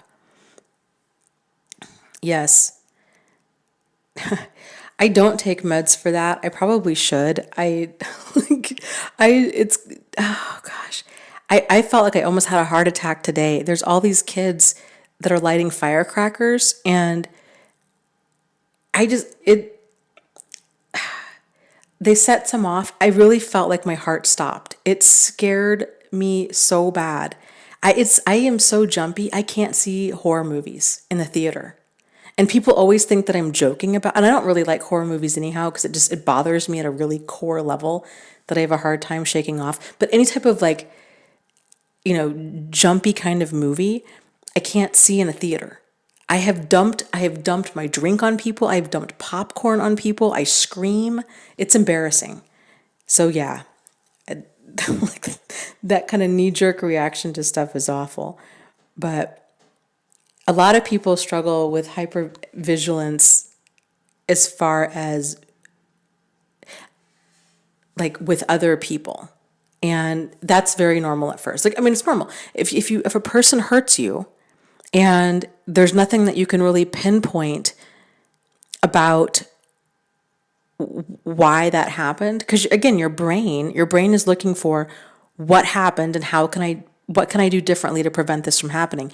If your brain can't really latch on to something, and it will try, And it's always going to look for something different. Like, what was different about this situation that might have been the reason for the pain? You know? So it's really easy to link up the incorrect lesson with the event. A lot of people link up, oh, well, maybe it was because this person was of a different culture or a different religion, or maybe it's because they were younger or older, or they were an attorney or a police officer. And so people then start staying away from people that have certain things in common with the person that did them harm. It makes sense when you can see that that's what your brain is doing. But then if the person has this pattern several more times, where before they might have been really hurt by a redhead, and then the next time this person that causes them a lot of pain is a Scorpio, and then the next person is, 10 years older to them, well, now they're just making this whole list of, now these are all of the different categories of people that I have to stay away from. And a person can eventually get to the place where they're like, you know what, that's it, I'm just done, I'm swearing off women. Women as a whole are the problem, or men as the whole are the problem. And then what can happen is then they think, I hear this from women a lot, they're like, you know what, I'm done with men, I'm just going to go date a woman. And sometimes they do. And then they'll find, oh, I didn't realize that women could be abusive too.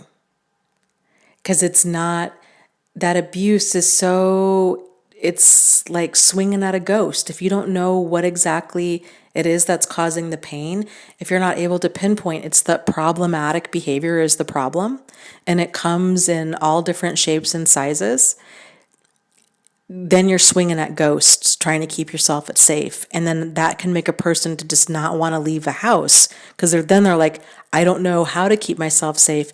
People are just the problem. I seem to attract every problematic person within a 100-mile radius. I don't know why. I'm just going to stay inside. And then they become, almost this level of like paranoia of, I can't trust anybody. People aren't safe. When in reality, true trust is something that's built over time.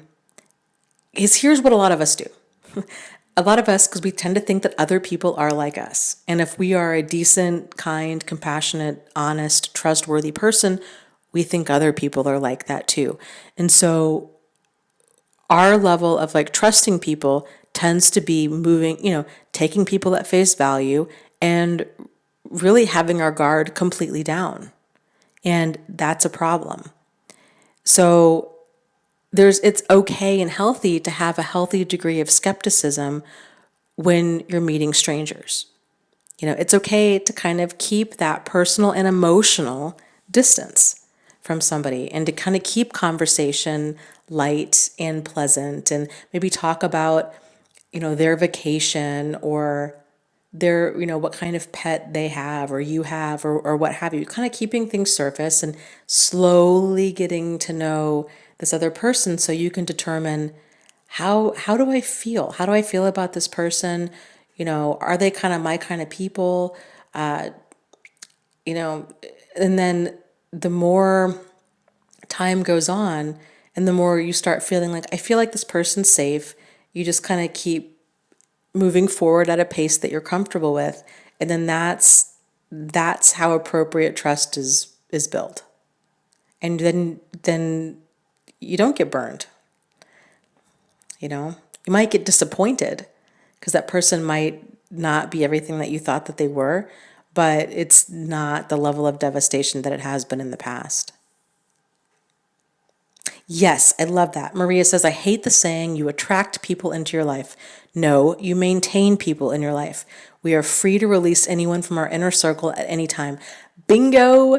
Exclamation point. Yes, exactly. That's exactly what it is. When I encourage people to think about that in that exact way all the time, except you said that so much better than I ever have. But it's not about who we attract in our life, it's who we keep in our life. Because problematic people are attracted to supply, and like we're all potential sources of supply, and they manipulate vulnerabilities, and we all have vulnerabilities because we're all human. So like any of us are potential targets. It's not just because we came from, because we might have had a bad childhood or, any other reason. They just go down the line, kind of knocking on every single door until somebody answers it, lets them in, and then keeps them in.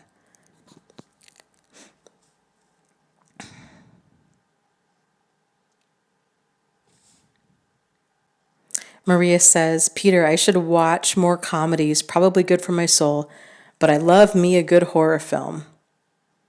Oh my goodness.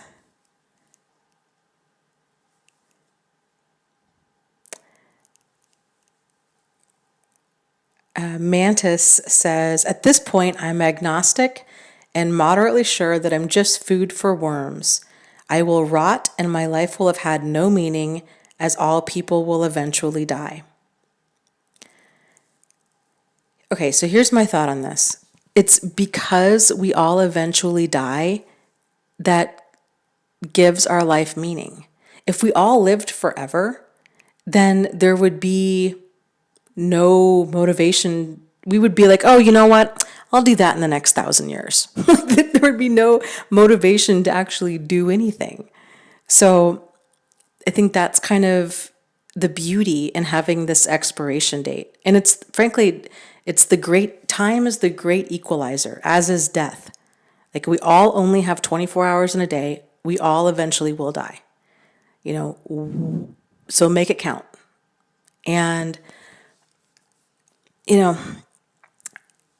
as far as your life has had no meaning up to this point, yeah, and this might sound like Pollyanna sunshine, but you can start giving it meaning now.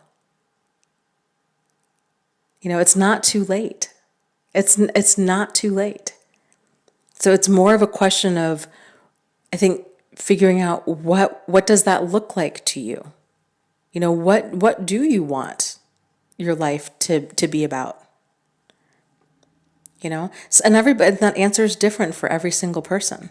Some people really want to be able to express themselves in this life. They really want to paint or dance or play an instrument or do just self-expression and being creative. And other people might really want to be a good parent, or they might want to achieve a certain level in a career. Or some people might be focused on the legacy, how will they be remembered? Or some people, it's just, I don't know. I mean, for me, it's living in,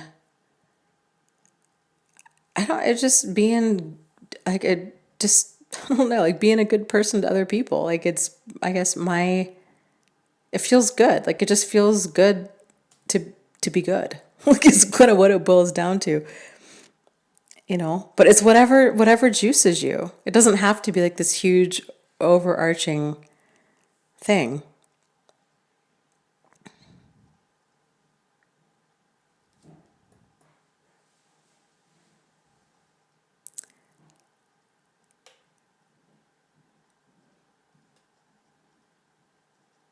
Jane says, I so disagree with this discussion on meaning.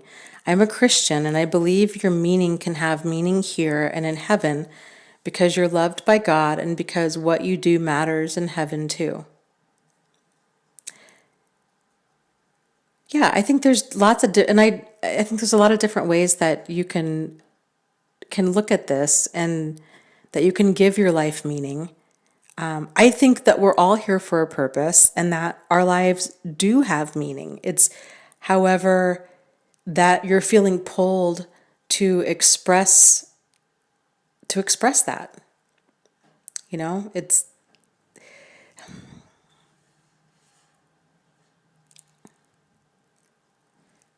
and and what we do here does matter for sure.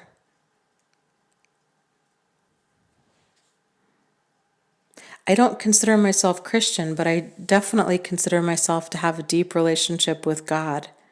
And one of my mantras lately has been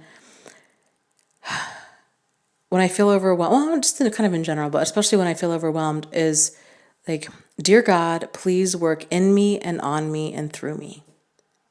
And that, I don't really struggle necessarily with having meaning, but I guess that gives me purpose.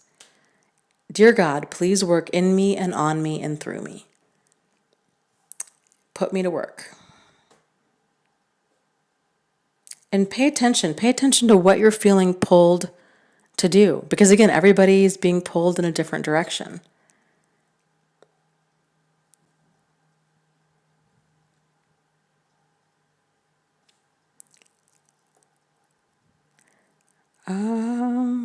Let's see. Lots of questions here.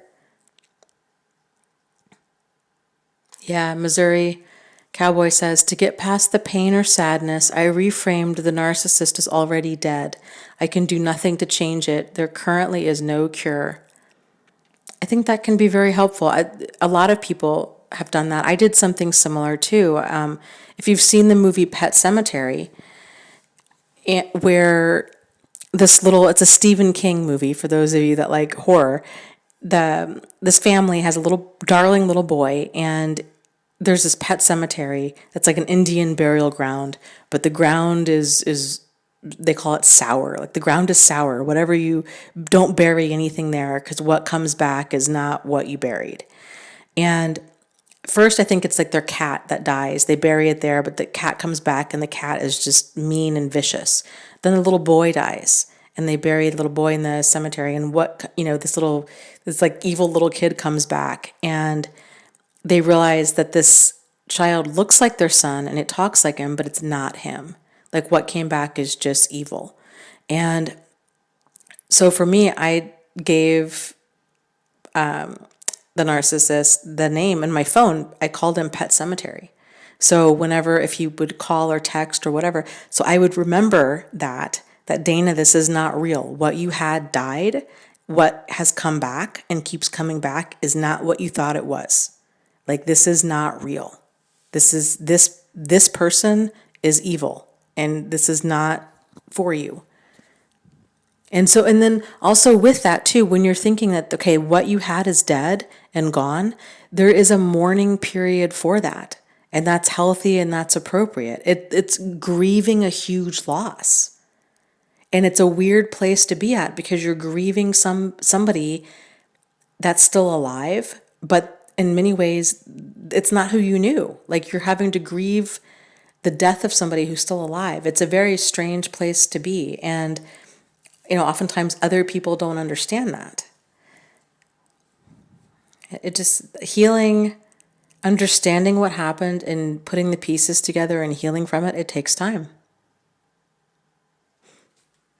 So Amber says, Dana, could we get your email again? Sure, it is deardana@thriveafterabuse.com.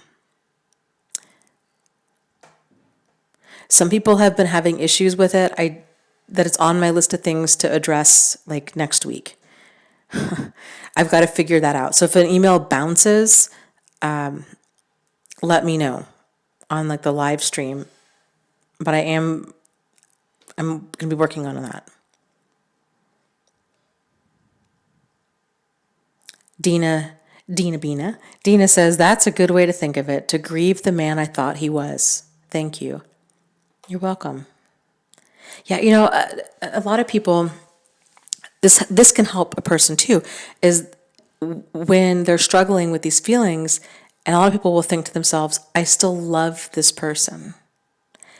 It can help to separate that linguistically and to tell ourselves, I loved who I thought that they were. It feels less crazy making to think of it that way. Like, anybody would love the person that they thought they were. I mean, the other two narcissists in my life, they were charming and handsome and funny, and they presented really, really well. And anybody would like those two guys. Anybody. But that's not who they were. What they really were was absolutely rotten. And I didn't fall in love with rotten men. Like, I fell in love with two guys that I thought were really awesome. And I had to mourn that and separate that. Yeah, Sunny Day says, I loved the false image I had of them. Yep.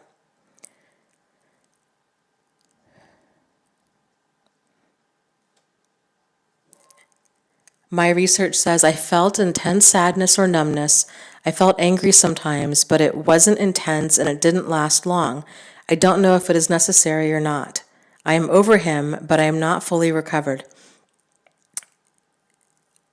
Everybody goes through different emotions for different lengths of time, and it's like any other grieving process. There's kind of that anger and acceptance and denial and bargaining and all of these different phases, and a person will go through that time and time and time and time again until it's completely resolved.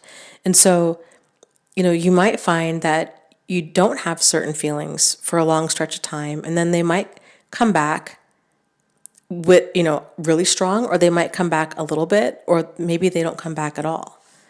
So everybody's healing process is just totally different, and there is no like right or wrong. It's just these feelings that surface, and to, I guess, try to be just patient with yourself and just realize that it's a process. And getting to the place of like full recovery, it's an ongoing process, because it's so much more than just recovering from the abuse. It's sort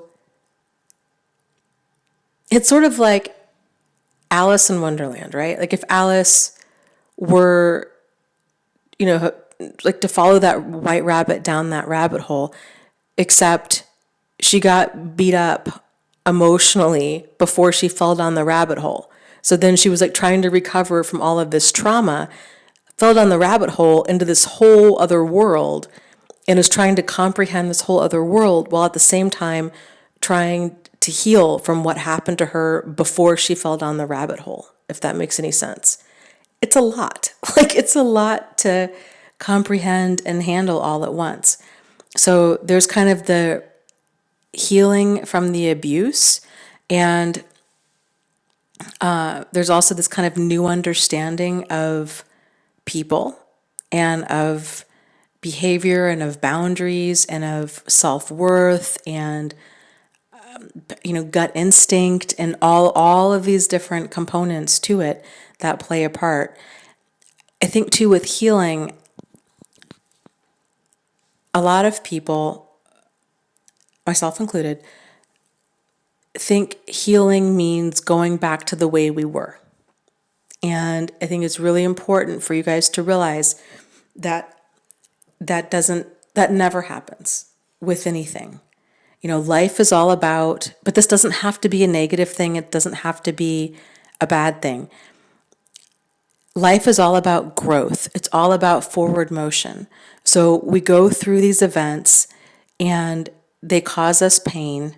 Hopefully we can learn and grow from them and move forward. There's going to be that scar tissue there. So there's still, we heal from that, but it's just different. And so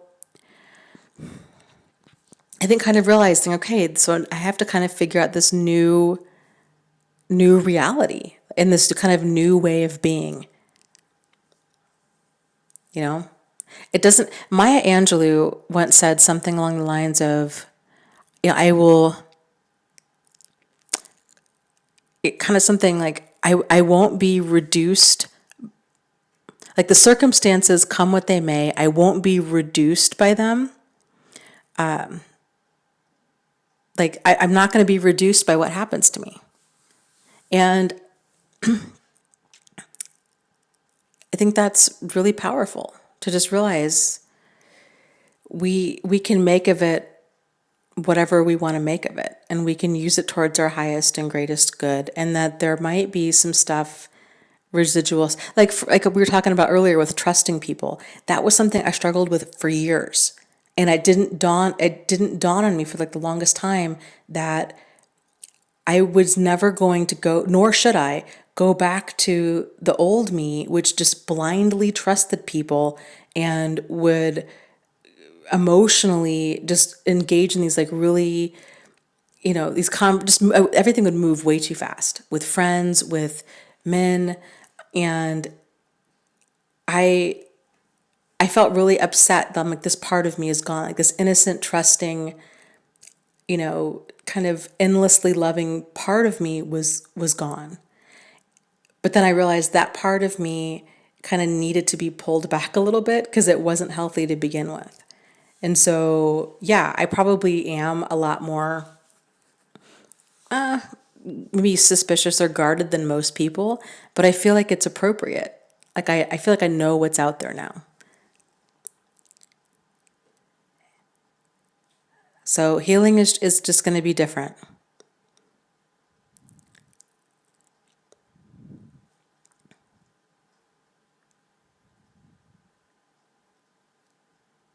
Oh, that's so true. Dana says, I think working in healthcare, I'm helping others a lot now. I have to learn how to help myself more. Yes, completely. That's such a big thing. And that's another thing that took me probably 20 something years to realize. I didn't realize that that was a problem. I thought this is what we do, right? Like we're caregivers and we put ourselves last. We put everybody else first. And because and a large part is that it feels very natural for us. And we give and we give and we give and we give.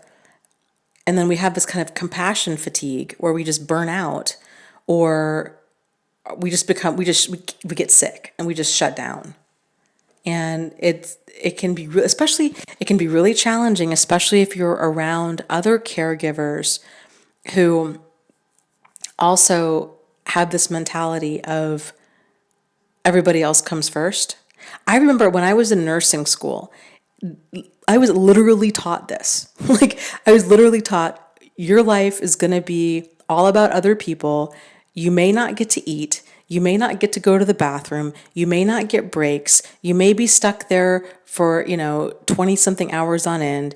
You give and you give and you give and you give and you give because that's what nurses do.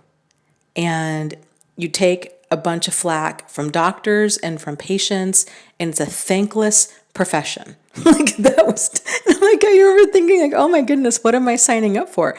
But at the same time, there were so many of us in the class that was like, yeah, we're prepared. Like that's what we do. We're caregivers and we just give and we give and we give.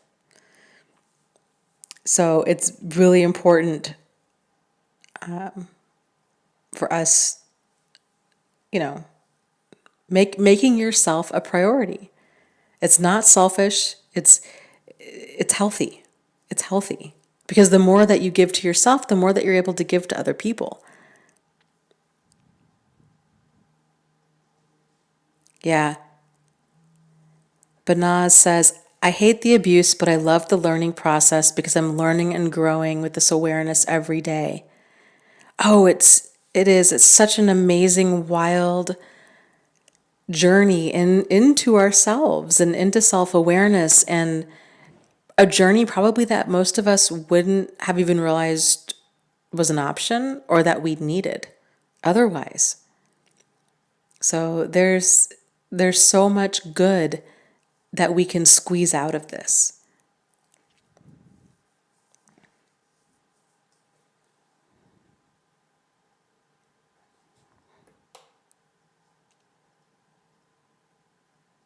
Yep. And Dana says, it's so true. I'm a social worker, but it's so similar, always giving. I do need to make myself the priority. Oh my goodness, completely. Social workers, yeah, that's like probably like the number one, caregivers, right? I mean, you're there for the ones that need social workers, the poor, the needy, the sick, the feeble, like, and and you hear about all of this intense stuff that other people are going through, and you often, it's so easy to kind of get caught up in their pain and to live that with them and to ride these highs and lows with them, and it can just be so draining. And it's so important to make sure that you are able to like decompress, and have fun and kind of keep that, almost kind of keeping that emotional distance of letting their, like we can be there to support people and to care, but like letting their stuff be their stuff. And that's a hard thing to kind of put into motion, because oftentimes we're good at our jobs because we walk alongside people all the way through the hell that they're going through, instead of kind of cheering them on from the sideline. But it can help to shift the mindset from like, I'm not here to help, I'm here to empower. Like they need to learn to find their strength, and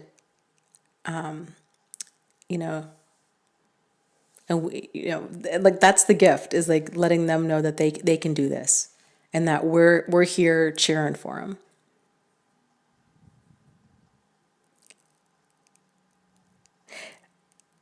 Oh my gosh, totally. Okay, Kaylin says, is it normal to be scared to be happy after narcissistic abuse? I've never felt this way before, but every time I'm happy, I feel fear as well, like it will be taken from me. Can you elaborate? I have never had anybody mention this before, but yes, I totally felt like that. That's really, I didn't realize that anybody else had felt that. I kind of thought that was a just me thing. Well, I think I don't know what's going on for you, but maybe it's this similar to what I was going through. For me, it was the feeling of, I think when you go through, with both of these relationships, I felt like I had really met, that I was in this amazing, ideal relationship. It felt so healthy. It felt so ideal. And then it felt like a chair getting kicked out from underneath me. And so to go from feeling so high to so low, I was scared to get excited about anything else. And I also had a lot of other loss in my life. I felt like anytime I was thankful, or anytime anything was going right, I would end up losing it. And I was almost scared to even try or even pray or like ask for anything, because I felt like I was like just going to keep having these things taken away from me. So I completely relate to that feeling. It's a weird place to be in, for sure.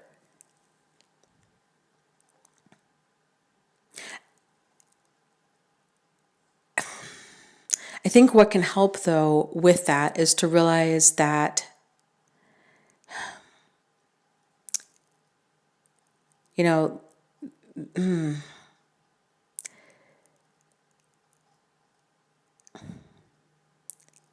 there's still so much that's good and enjoyable out there. And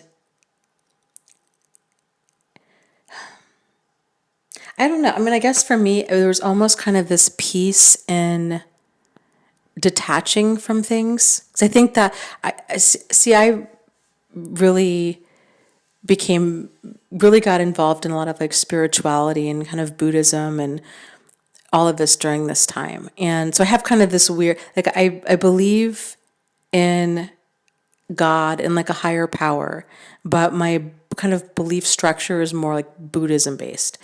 So I'm all about kind of like, minimalism and detaching and, kind of Zen and meditation and all of this.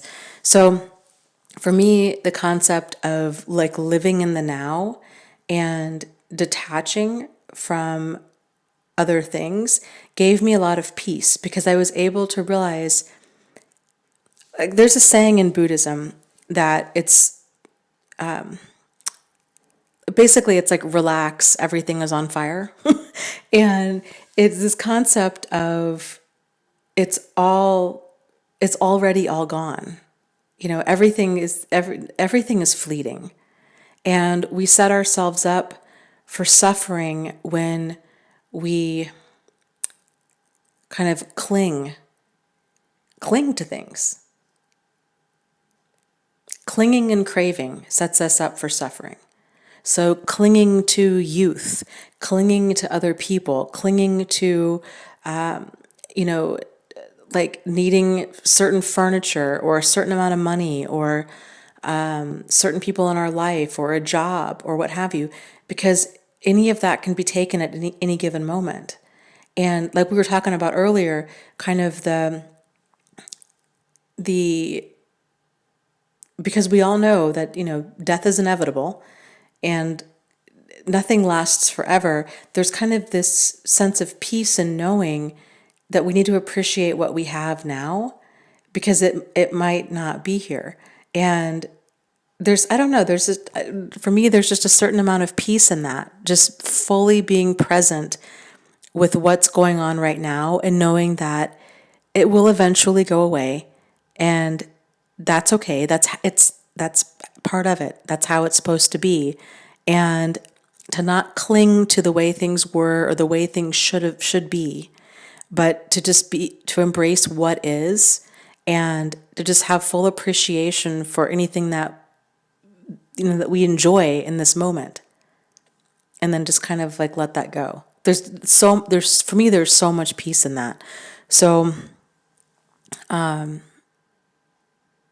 yeah, I guess that's kind of how I got through that, because I really was clinging to a lot of things, like almost as like a feeling like lost at sea, and then clinging to like a life raft, like something else is going to save me.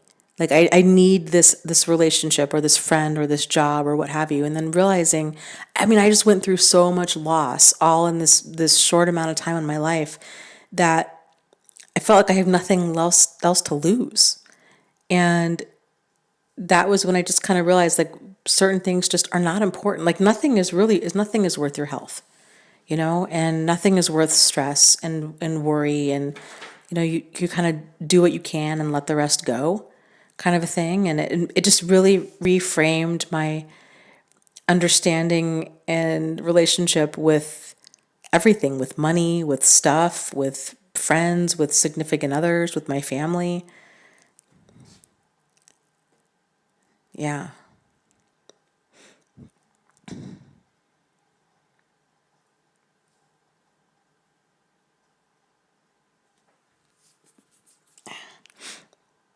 Let's see. Dragana says, I'm an atheist, but minimalism, meditation, and mindfulness are the basis of my life. Yeah, those are three really huge core concepts.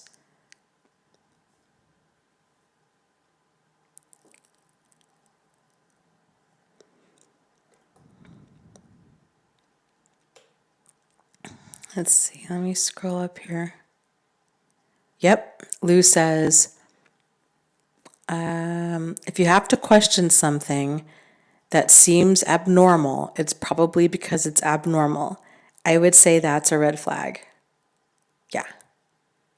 Yeah, so generally, when we start questioning things, and if we, especially if we're talking to other people about it, and we're trying to, or we're Googling it, we're trying to figure out, is this weird? I think this is weird, but is this weird?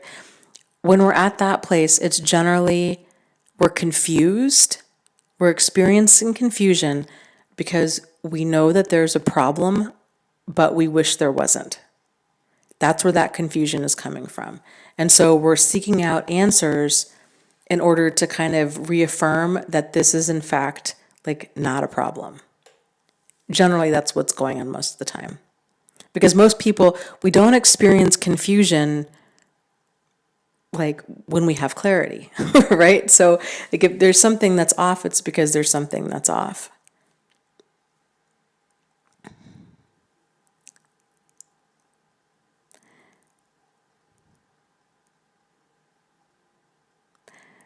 Missouri Cowboy says, Please explain mindfulness. That's a big concept. There's a gal, and even if you're not, even if you're just kind of curious about some of the concepts of Buddhism, there's a gal who does a fantastic job. She's a Buddhist nun.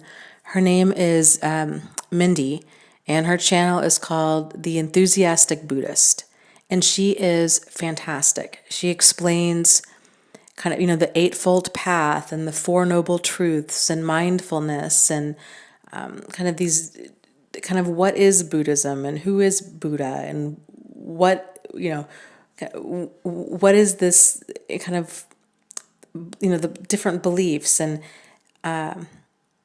many religions say the same things, but just in different ways. And so for me, it just, I don't know, it just really resonated with me. Like there's a lot there that is interesting and having to do with inner peace and kind of the, kind of how to live a good life, how to live a peaceful life. It's interesting. So mindfulness is being aware of being mindful. So there's different like mindful meditations that a person can do. This is a good start. So bringing awareness to your body, to your environment. So you might have seen places that have these like walking meditations, and they might be like different kind of patterns, and people walk in them. And it's actually more than just walking. What it is it's paying attention, paying really close attention to when you take a step. Are you feeling the ground with your heel and then the tip of your foot, and then when you feel the pressure of the ground, do you feel it in your knee and do you feel it in your hip, and kind of just really turning inward and body awareness of just completely turning inward and paying attention, just being present in your body is a huge thing. And I think too,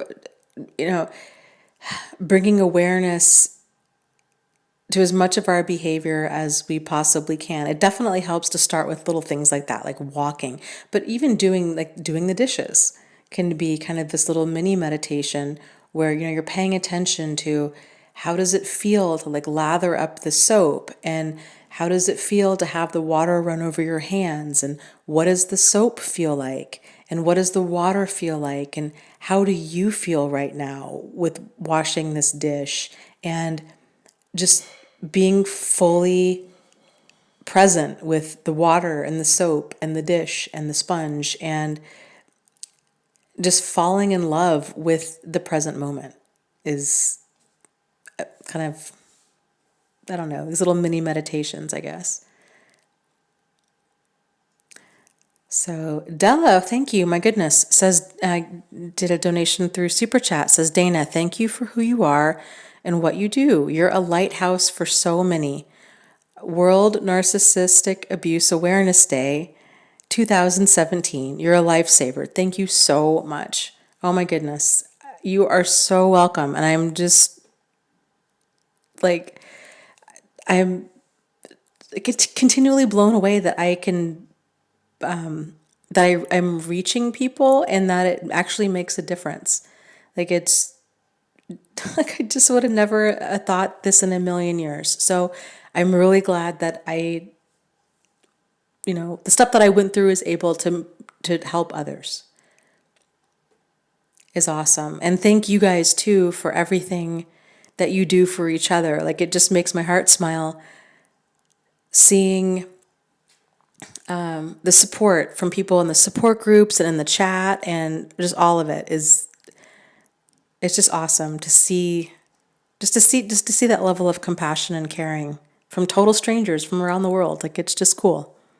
Regardless of religion, regardless of nationality, regardless of gender or age or skin color or any sexual orientation, you name it. It's just really cool to see people coming together as people and supporting them. Jane Jane says, Dana, I hate mindfulness. It drives me crazy and I get bored and frustrated really quickly.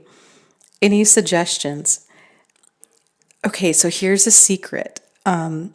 Most people hate mindfulness at first. It's hard. So again, there's this concept in Buddhism called the monkey mind.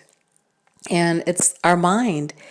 Our brain is, because our brain's job is to always pick up incoming information. And again, remember, what we think is going on and what's actually going on are two very different things. So our brain is picking up, millions, if not billions of bits of data. So it's always scanning, looking for what's going on. Is this a threat? What does this mean? And it's always on hyper alert, but our conscious mind isn't aware of all of the work that our deeper parts of our brain do. And so it's really hard to silence our brain because it's basically telling it to not do its job. And so it has a hard time letting go because it's afraid it's going to put us in danger if it's not on high alert all the time and if it's not thinking about things all the time. So it's definitely when people talk about meditation as a practice, it truly, truly is. Most people, myself included, when they start meditating or practicing mindfulness, that they might only be able to do that for a few seconds at a time, or 30 seconds at a time. And it's not about doing it perfectly. It's more so about paying attention to your thoughts. And again, getting curious and realizing that you are not your thoughts. That's powerful stuff. That's weird. It's really weird to think about. We are not our thoughts. And so if you can kind of distance yourself and view yourself as you're laying on a grassy hill, and this is how I think of it. Laying on a grassy hill, you're safe. It's 72 degrees outside. It's a beautiful day. There's a blue sky. You've got nothing to do. There's no pressure. There's no worries. There's no responsibilities. You have nothing better to do than to just lay on this grassy hill. And when you have and to just enjoy the blue sky. So that's just kind of letting your mind quiet and then watching these thoughts surface. And your mind is going to be just throwing stuff out there. It's going to be saying, I think I need to do laundry. And did I water the plants? And, I think I need to get the oil changed in the car. And oh my goodness, I think I want to cut my hair. I think I want to dye my hair blonde. It's summertime. And it's just going to it's this constant chatter. If you can view that constant chatter as clouds that are forming, and they kind of form this thought of, whatever, I need to feed the cat, and then they kind of just dissipate, and to realize to not get caught up in them, to just watch these thoughts as they surface, just like a cloud. They take shape, and then they dissipate, and then they go on. And then another thought will come, and it'll take shape, and then it'll dissipate, and it'll go on. It's very powerful stuff, and it can be difficult to do. It can be difficult for a lot of people just to slow down. It's normal. But it's it can be very rewarding over time. It can bring your blood pressure down. It can bring your stress down. It can help with depression and anxiety and just all kinds of things. And then, of course, too, the added benefit of just realizing that our thoughts are our thoughts, and we don't have to get emotionally invested in every single one.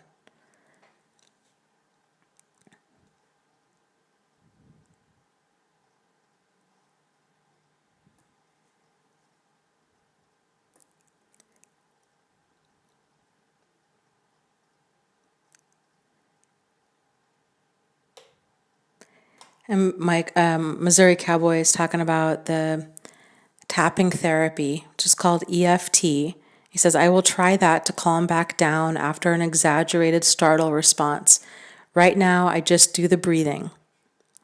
And, and too, so much of that is, we tend to have this exaggerated startle response when there's a certain part of us that's feeling like we're in danger. And so if you're not in danger, right? If you are in danger, run. But if you're not in danger, then to remind yourself, you know what? It's okay. You're here. It's now. Your feet are on the floor, or, wherever you might be. You're laying in bed, your head's on the pillow. All is well. Like, you're here. Be here now. Like, be here now. All of that stress, all of that pain, all of that worry, that happened then. Like, you're here now. It's okay. It's okay. Like, you're safe. You're safe. And you can handle this and you can get through this. And to just try to calming yourself down. Because it can be so easy to just get caught up in that, all of that anxiety.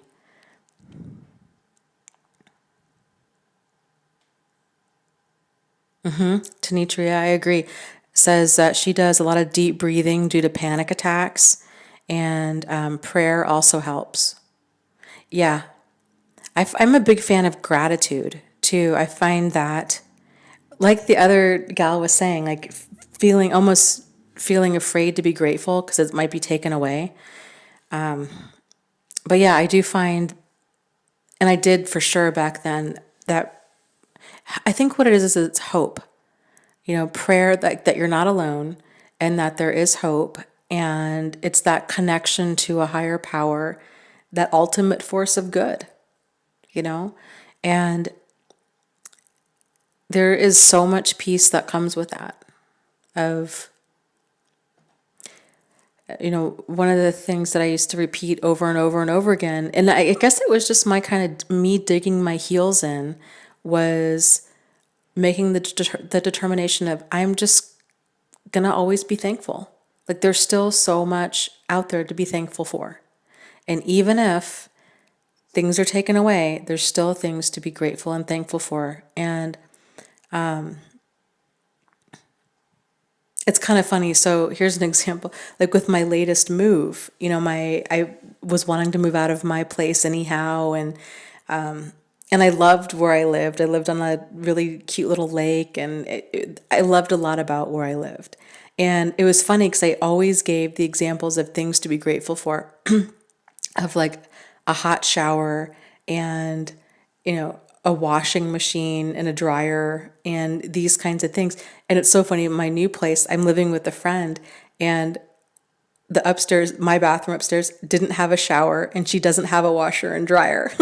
So I was like, oh, and I had to just kind of chuckle about that, because it almost kind of felt like the universe saying, or God saying, okay, well, but now that you don't have these things, now what?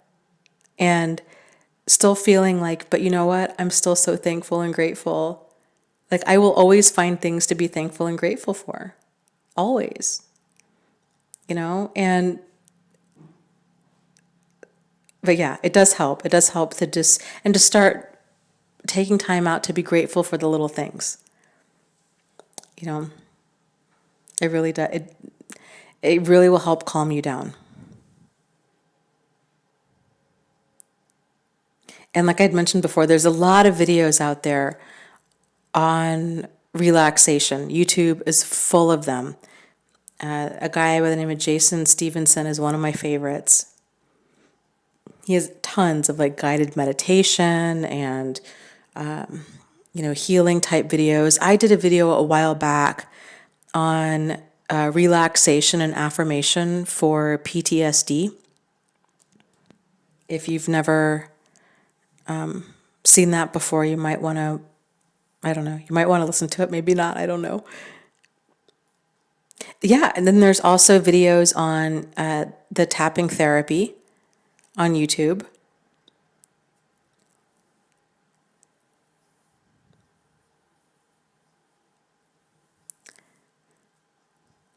So there's lots of really great resources that are out there that are free.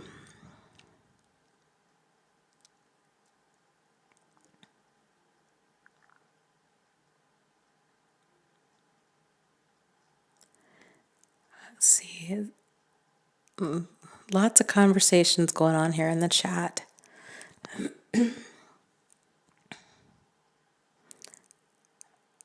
Let's see. Is Bear still here?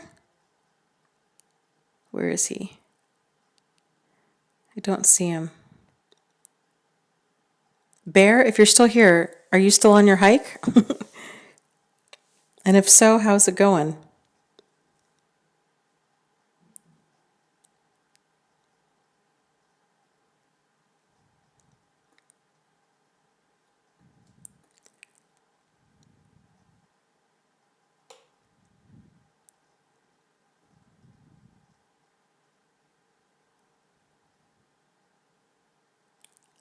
There's also, what is it called? ASMR, is that right? ASMR videos, which those are, I don't know, I'm new to those. I had never seen or heard of that until recently. And there's quite a few of them on YouTube. So that might be something to check out. Yeah, ASMR. Gentle whispering, and some of them do just different sounds. I don't know, to me it's not relaxing at all. It's actually terrifying. But like lots of people find it to be relaxing, but it creeps me out big time. Let's see. Monica, thank you. She says, Dana, thank you so much for everything. You have no idea how much you have helped me to understand everything I was going through. Oh, you are so very welcome. And thank you for your donation. And I'm glad. I'm so glad to be able to do this. And I thank you. Oh, Missouri was saying Bear was only on for one comment earlier.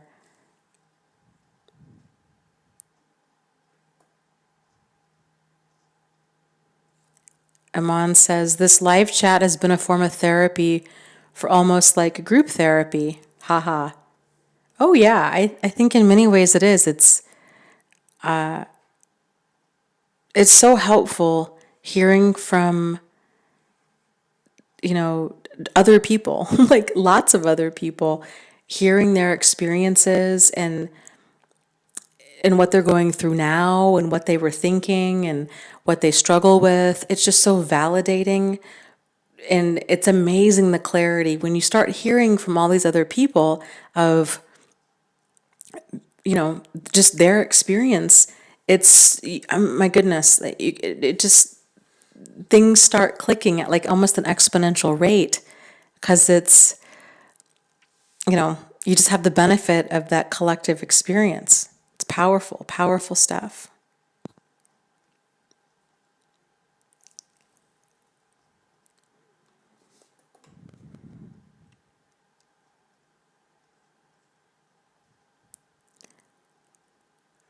So,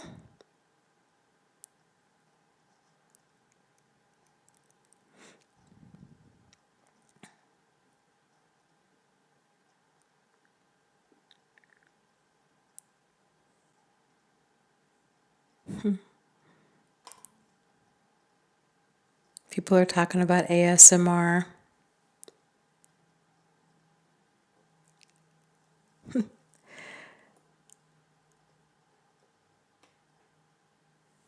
I think somebody was asking,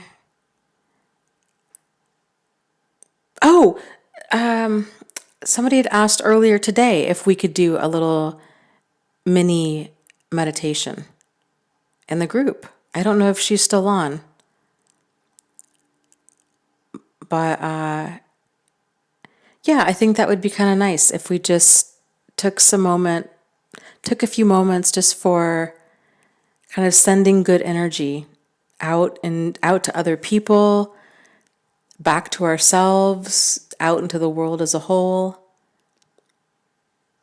and just kind of letting that resonate.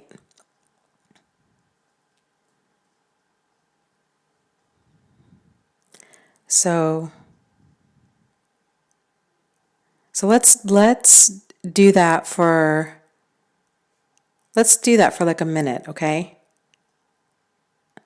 and we'll just send some love and healing energy, just light and love and healing energy and prayers, whatever you feel comfortable with, out to other people and back to yourself, and just kind of feel that. So let's just do that for like the next minute or so, okay?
Okay.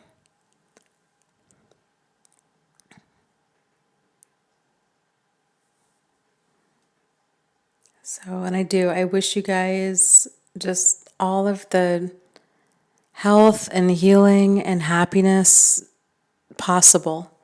And I believe that there's a lot that is possible. So please know that.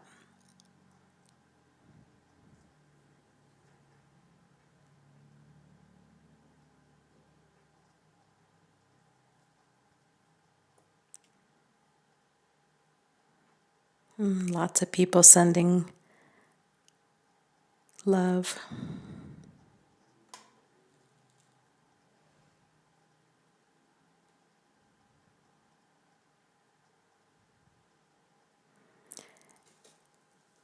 Shannon says, Dana, have you ever thought of getting a workshop or a seminar for narcissistic abuse survivors? She says, I'd go.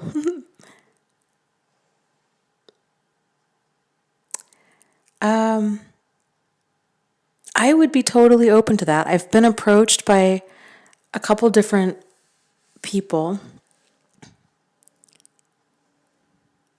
You know what? Actually, real quick, people are saying how peaceful they feel after taking like 2 minutes and just sitting in silence and sending love.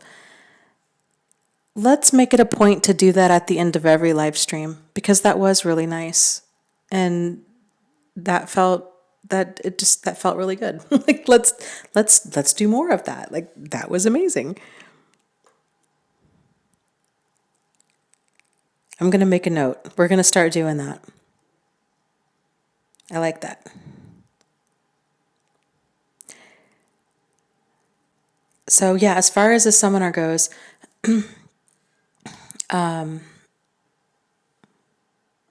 yeah, I'd been kind of struggling with what all that would entail and what people would want. What would a good seminar look like to you guys? Like, what all would that involve? I guess is the question. Would you want something that's like half a day or like a weekend long? Or would you want other speakers? Would you want, and if so, who and where? Like, do you have any cities in mind, or countries for that matter?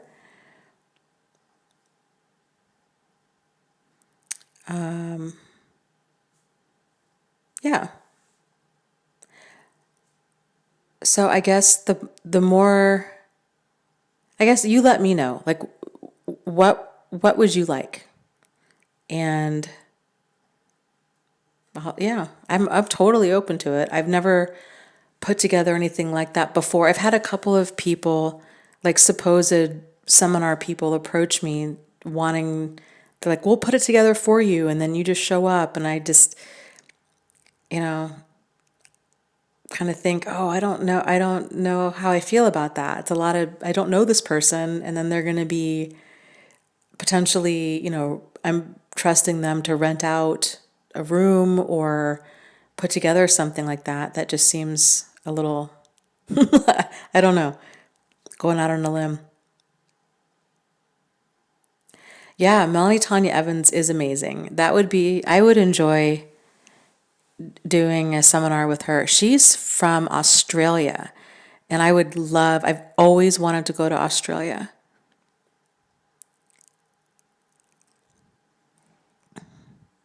Yeah. So I would be all about that.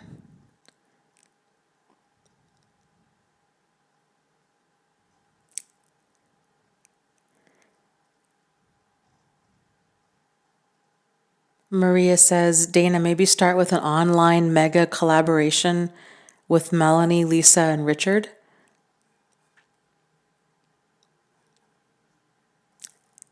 Yeah, that's an idea. And we could maybe consider doing a retreat. Missouri Cowboys wanting a body of water, like a stream, river, brook, lake. Yeah.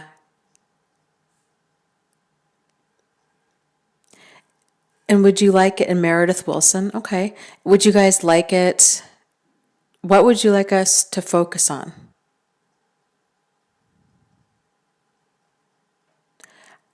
I guess, yeah, we could possibly do a webinar to connect worldwide. I would be open to that.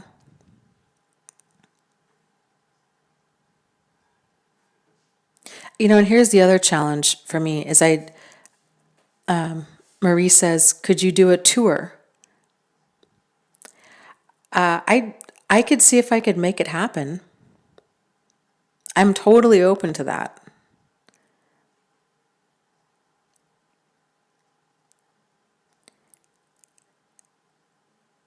So,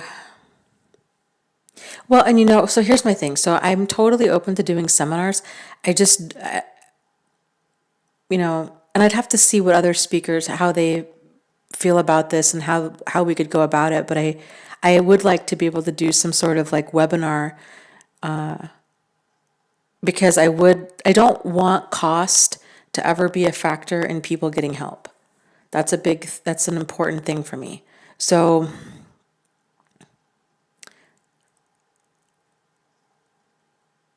if we could do both, like if I could travel and we could do seminars and then do like a webinar or something with that, like a whatever that would look like, live stream, I'm not sure. So, maybe if you guys wanted different, I know all of us speakers, I think everybody has their strong points. And so maybe you guys would want to hear different topics from each of us. Might be a thought too.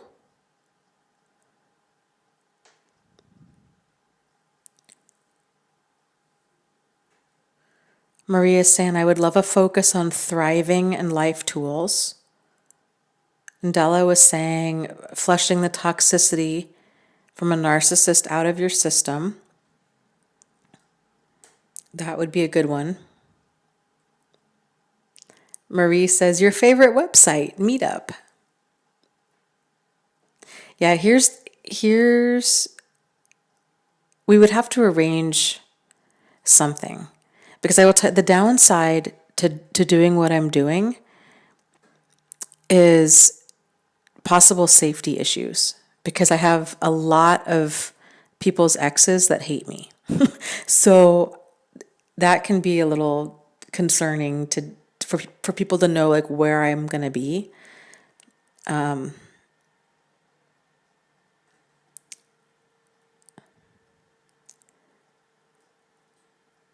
But I also, at the same time, I don't want to live my life in fear.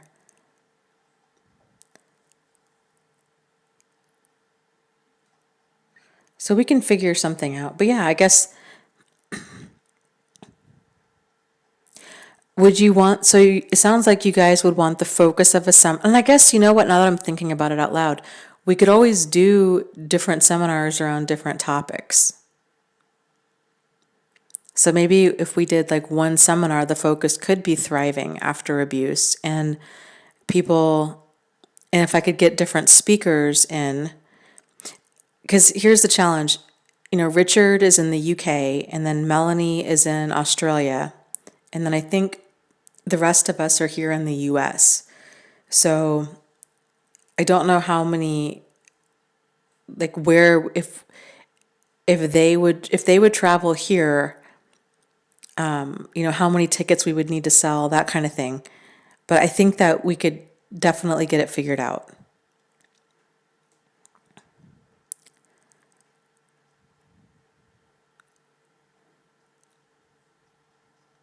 Yeah. Lauren says if you did a weekend, like Friday through Sunday, you could have multiple speakers and topics. That would be cool. So, okay, so Maria was saying, yeah, that's why online to start would be easier. True. So if we did something online, would it be like a series of live streams like this, or would it be a series of modules that were recorded?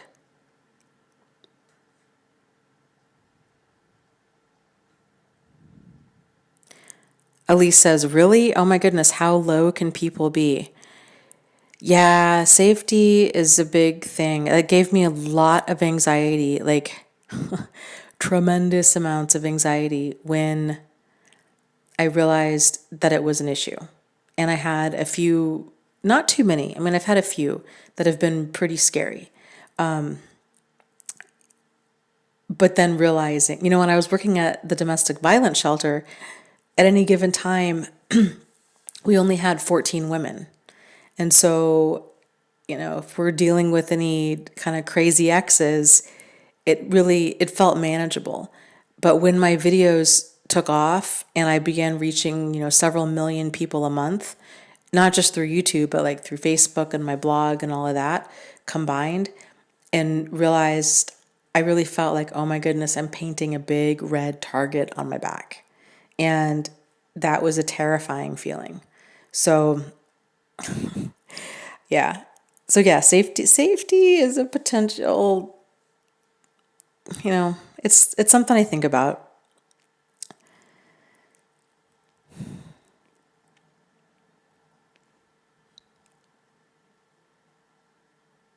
Okay, so doing this seminar thing online, I agree. It would be easier financially for many people as opposed to traveling.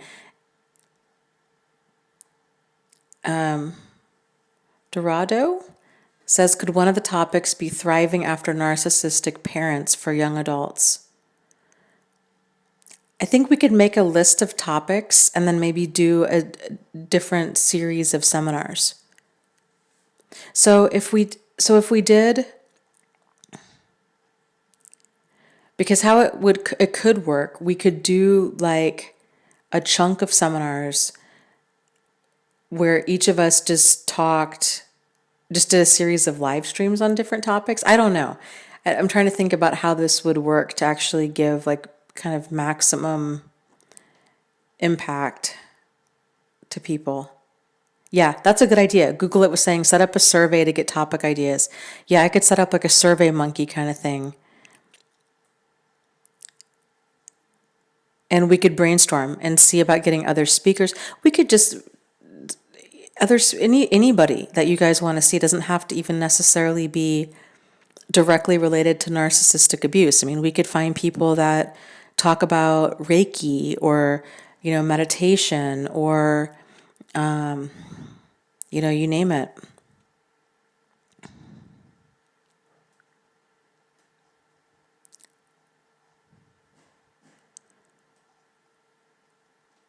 So I think that would be pretty cool. Yeah, Michelle was saying New Zealand is pretty safe. I think you would love it. I have heard nothing but amazing things about New Zealand. I'm sure I would love it. I think it would be hard to not love it. Like the people seem amazing and it seems gorgeous there. Maria says, Lisa Romano is in New Jersey. Is that very far from you? No, not really.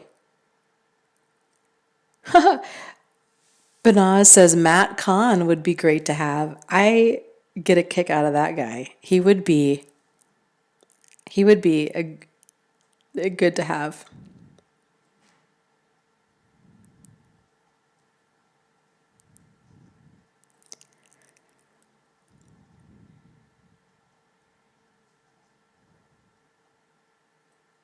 Yeah, I'm open. People are saying Katie Morton.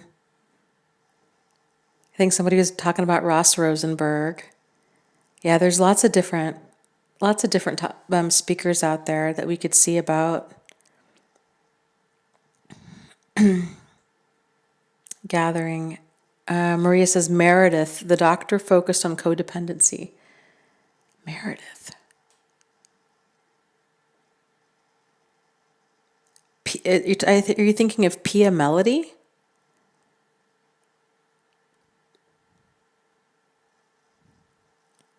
Oh, I think, okay. I get it now.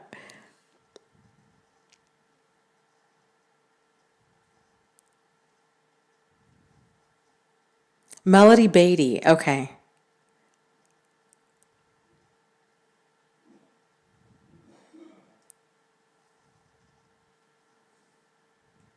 Yeah, people are mentioning certain speakers, one in particular that they don't want to have come. And I would agree completely with that.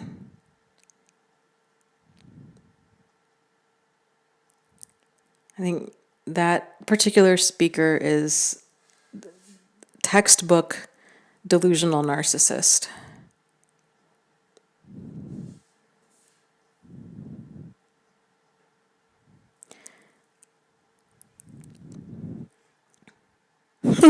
Dorado says Oprah to get publicity.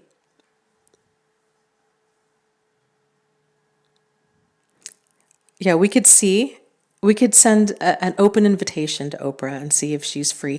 Although does she might still live in Chicago, so maybe.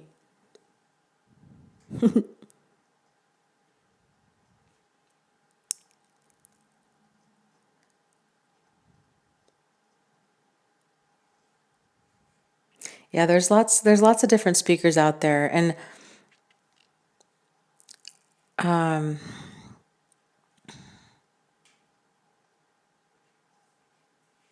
yeah, we'll have to just kind of see who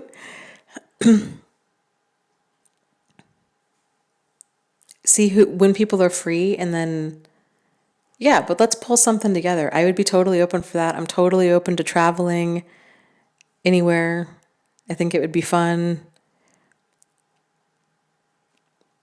Details might have to be a little bit kind of on the underground, but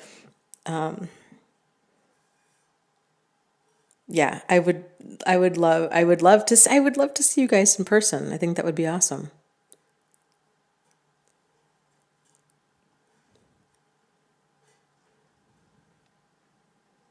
So, yeah, let's brainstorm.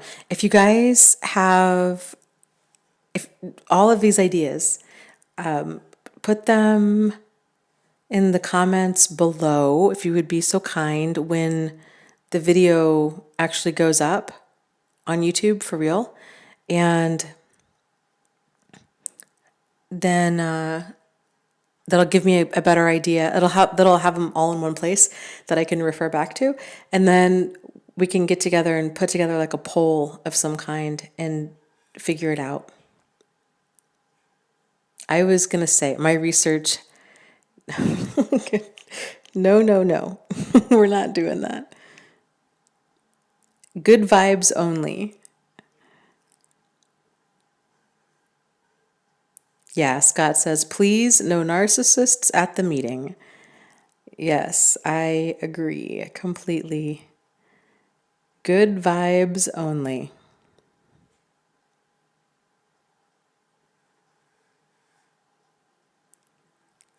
So, okay, with that said, I am going to sign off and let's discuss this again Wednesday. Also, I had mentioned earlier, I'm open to adding another live stream every week and doing it at a different time.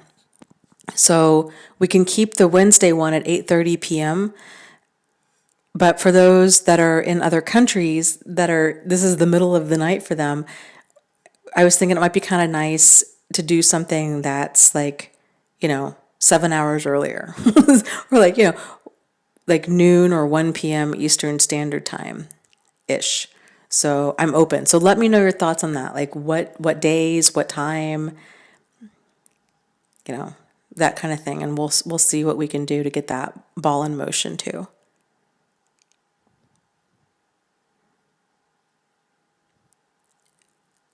So, okay, guys. Oh, people are talking about good meditations to listen to that help you fall asleep. I love anything by Jason Stevenson. I don't know if I've heard a bad one yet. The guided imagery ones, if you're really having trouble with anxiety, the guided imagery ones can help because he's talking and he's guiding you. So he's, telling like you're going down a path and you see a tree, and it gives your brain something to focus on and something to think about. So those can be really helpful and helpful to just kind of slow your mind down. So something to consider. Okay, guys, I'm going to sign off, and I hope people are recommending Abraham Hicks. She's something else. She puts the woo-woo in hippie woo-woo, but I enjoy it. I mean, if you can kind of get past the strangeness of it all, pretty enjoyable. His name is Jason Stevenson. He's on YouTube, and he's tons of free videos for relaxation and meditation. Good stuff. I also did a video on, what was it called? Like relaxation and affirmations for CPTSD. If you search on YouTube for that, and it's like soft music and just affirmations that are designed to help a person that's struggling with PTSD. So, okay, guys, good night. Again, happy Narcissistic Abuse Awareness Day, and we're kicking off the month because we just planted the flag and made it our own. So I don't know. We're just going to go with it. We're just going to go with it. So I'll see you guys around on the internet, I'm sure. And if not, I'll see you next week for sure. So lots of love to you.